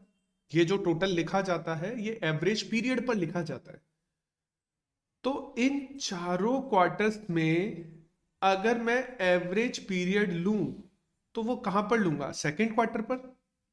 नहीं, क्योंकि अगर सेकेंड क्वार्टर पर एवरेज लेता हूं, मान लो मैं यहां पर एवरेज लेता हूं, तो एक वैल्यू तो यहां पर रह जाएगी और 2 वैल्यू इसके नीचे आएगी। तो मैं ऐसा तो कर नहीं सकता, क्योंकि एवरेज तो बीच में होना चाहिए। अगर मान लो मैं थर्ड क्वार्टर पर एवरेज लूं, तो 2 वैल्यूज उससे ऊपर खाली रह जाएगी और एक वैल्यू नीचे आएगी, तो मैं थर्ड क्वार्टर पर भी एवरेज नहीं ले सकता, क्योंकि एवरेज होना चाहिए बीच में। तो अगर मेरे को इवन नंबर्स पर एवरेज लेना है, एवरेज लिखना है, तो वो लिखने का तरीका होता है ना ही सेकंड पर, ना ही थर्ड पर, सेकंड और थर्ड के बीच में। और सेकंड और थर्ड के बीच में होने का मतलब है ये वाली लाइन। इस लाइन पर मुझे टोटल जो आया है ना मेरा 69, वो मुझे इस लाइन पर लिखना है, ताकि ये रहे कि वो थर्ड क्वार्टर का पार्ट भी नहीं है और वो सेकंड क्वार्टर का पार्ट भी नहीं है, वो दोनों के बीच में है। तो यहां पर मेरे को जो मूविंग टोटल लिखना है वो मेरे को लाइन पे लिखना है। लेकिन जब मैं 3 क्वार्टर वाला कर रहा था, तो मैं आराम से उसको नॉर्मली बीच में लिख पा रहा था, क्योंकि मेरे को उसके एवरेज के बारे में पता था, और एवरेज दोनों लाइंस के बीच में आएगा। लेकिन यहां पर जो मेरे को टोटल लिखना है ना, वो लाइन पर लिखना है, ओवर द लाइन लिखना है, ऑन द लाइन लिखना है मेरे को, बिटवीन द लाइंस नहीं लिखना है। ठीक है, अब एक वैल्यू हमें मिल गई, अब इसके नेक्स्ट वाली लाइन पर नेक्स्ट वैल्यू आएगी, इसके नेक्स्ट वाली लाइन पर नेक्स्ट वैल्यू आएगी, जैसे पहले चल रहा था कि नेक्स्ट खाली स्पेस में एक वैल्यू, नेक्स्ट खाली स्पेस में एक वैल्यू। तो यहां पर अब तरीका वही है, इस फर्स्ट वाली वैल्यू को इग्नोर करो, तरीका वही है, फर्स्ट वाली वैल्यू को इग्नोर करो। तो अगर मैं फर्स्ट वाली वैल्यू को इग्नोर करता हूं तो कौन कौन सी वैल्यू काम में लेने वाला हूं? आपकी बार मैं इन वैल्यूज को काम में लेने वाला हूं, इन चारों वैल्यूज का टोटल 18 प्लस 15 प्लस 22 प्लस 16, 71 आ रहा है। अब 71 को कहां लिखूंगा? ना ही मैं थर्ड क्वार्टर पर लिखूंगा, ना ही मैं फोर्थ क्वार्टर पर लिखूंगा, थर्ड और फोर्थ क्वार्टर के बीच में 71 में यहां पर लिखूंगा, लाइन पर लिखूंगा। बस इस चीज का ध्यान रखना, हम जो लिख रहे हैं वो लाइन पर लिख रहे हैं। ठीक है, उसके बाद मेरे को ऐड करना है 15 प्लस 22 प्लस 16 प्लस 17, तो ये हो गया 70। ठीक है, तरीका वही है। मान लो मैं भूल गया, अब कितने मेरे को इग्नोर करना था, कितना नहीं करना था, मैं भूल गया, तो मैंने तीन वैल्यूज कैलकुलेट कर लिए ना, तो तीन वैल्यूज को इग्नोर कर दो स्टार्टिंग वैल्यू को, यानी 14, 18, 15 को इग्नोर करो और 22 से स्टार्ट कर दो। 22 प्लस 16 प्लस 17 प्लस 15, टोटल इसका भी हो रहा है 70। लाइन पर लिखना है, बस ये ध्यान रखना। 16 प्लस 17 प्लस 15 प्लस 26, 74। तो पांच वैल्यू, 1 2 3 4 5, 17 से स्टार्ट करना है। 17 प्लस 15 प्लस 26 प्लस 15, 73।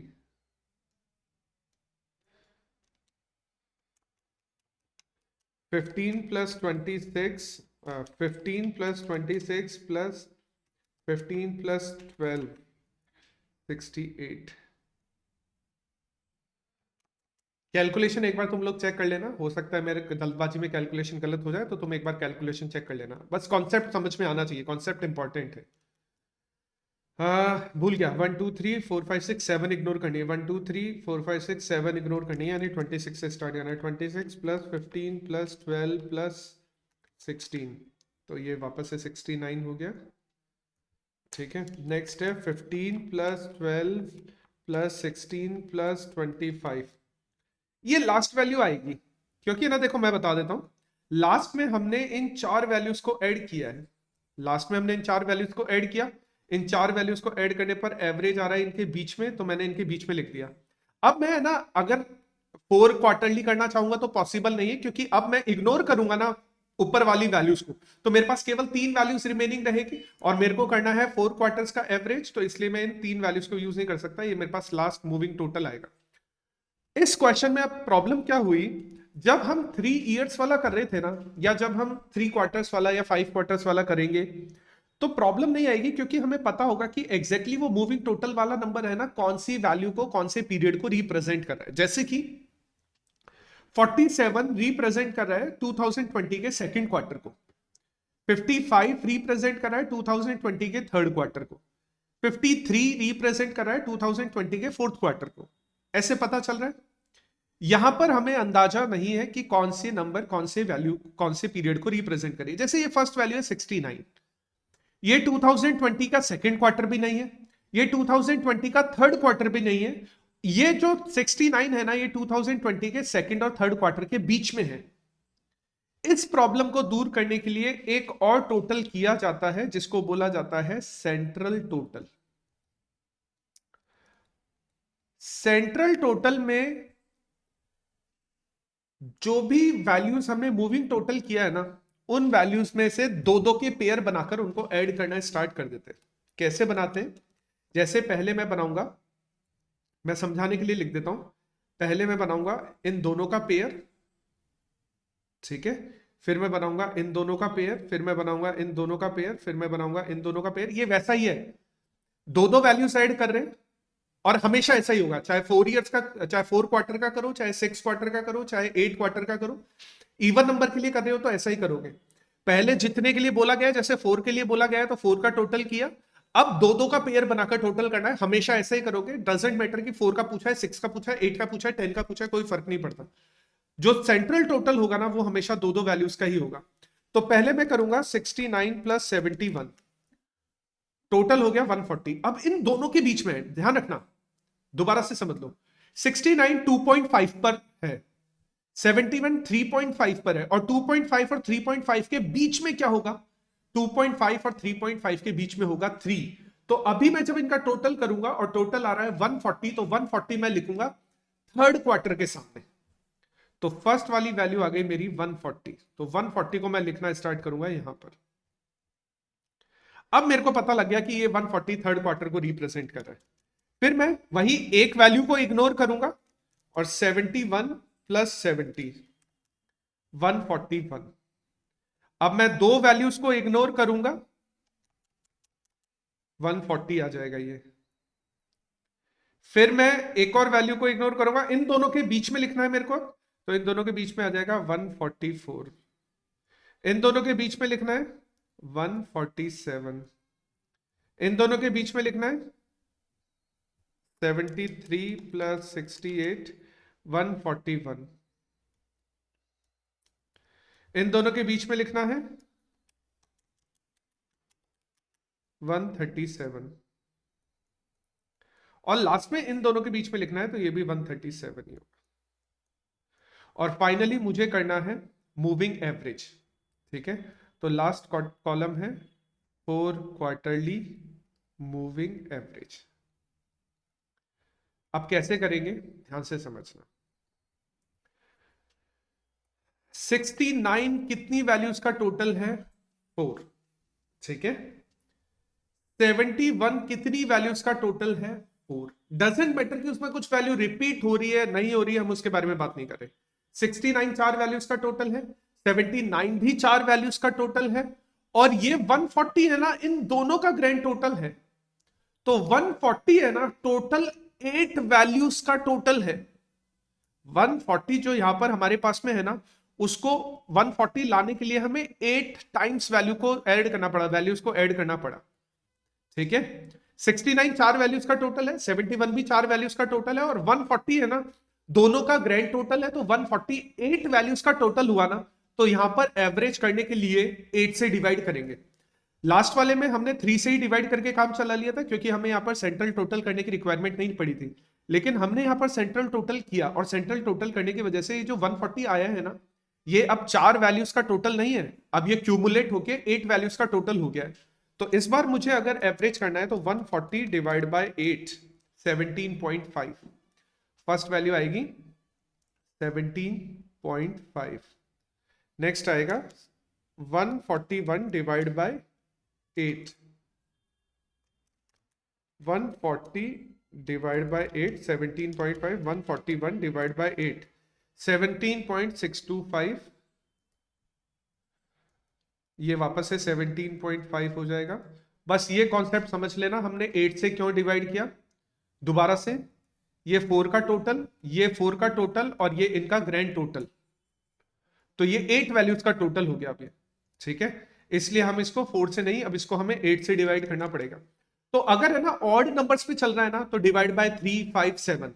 लेकिन अगर इवन नंबर्स पे चल रहा है तो 4 वाला 8 से डिवाइड होगा, 6 वाला 12 से डिवाइड होगा, 2 वाला 4 से डिवाइड होगा, 8 वाला 16 से डिवाइड होगा, एवरेज करने के लिए, ठीक है।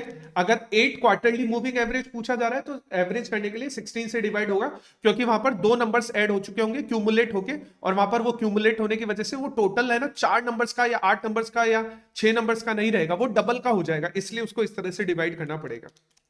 144 डिवाइड बाय 8 18,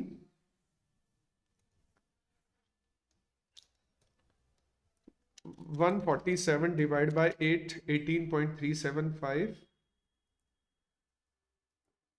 17.625,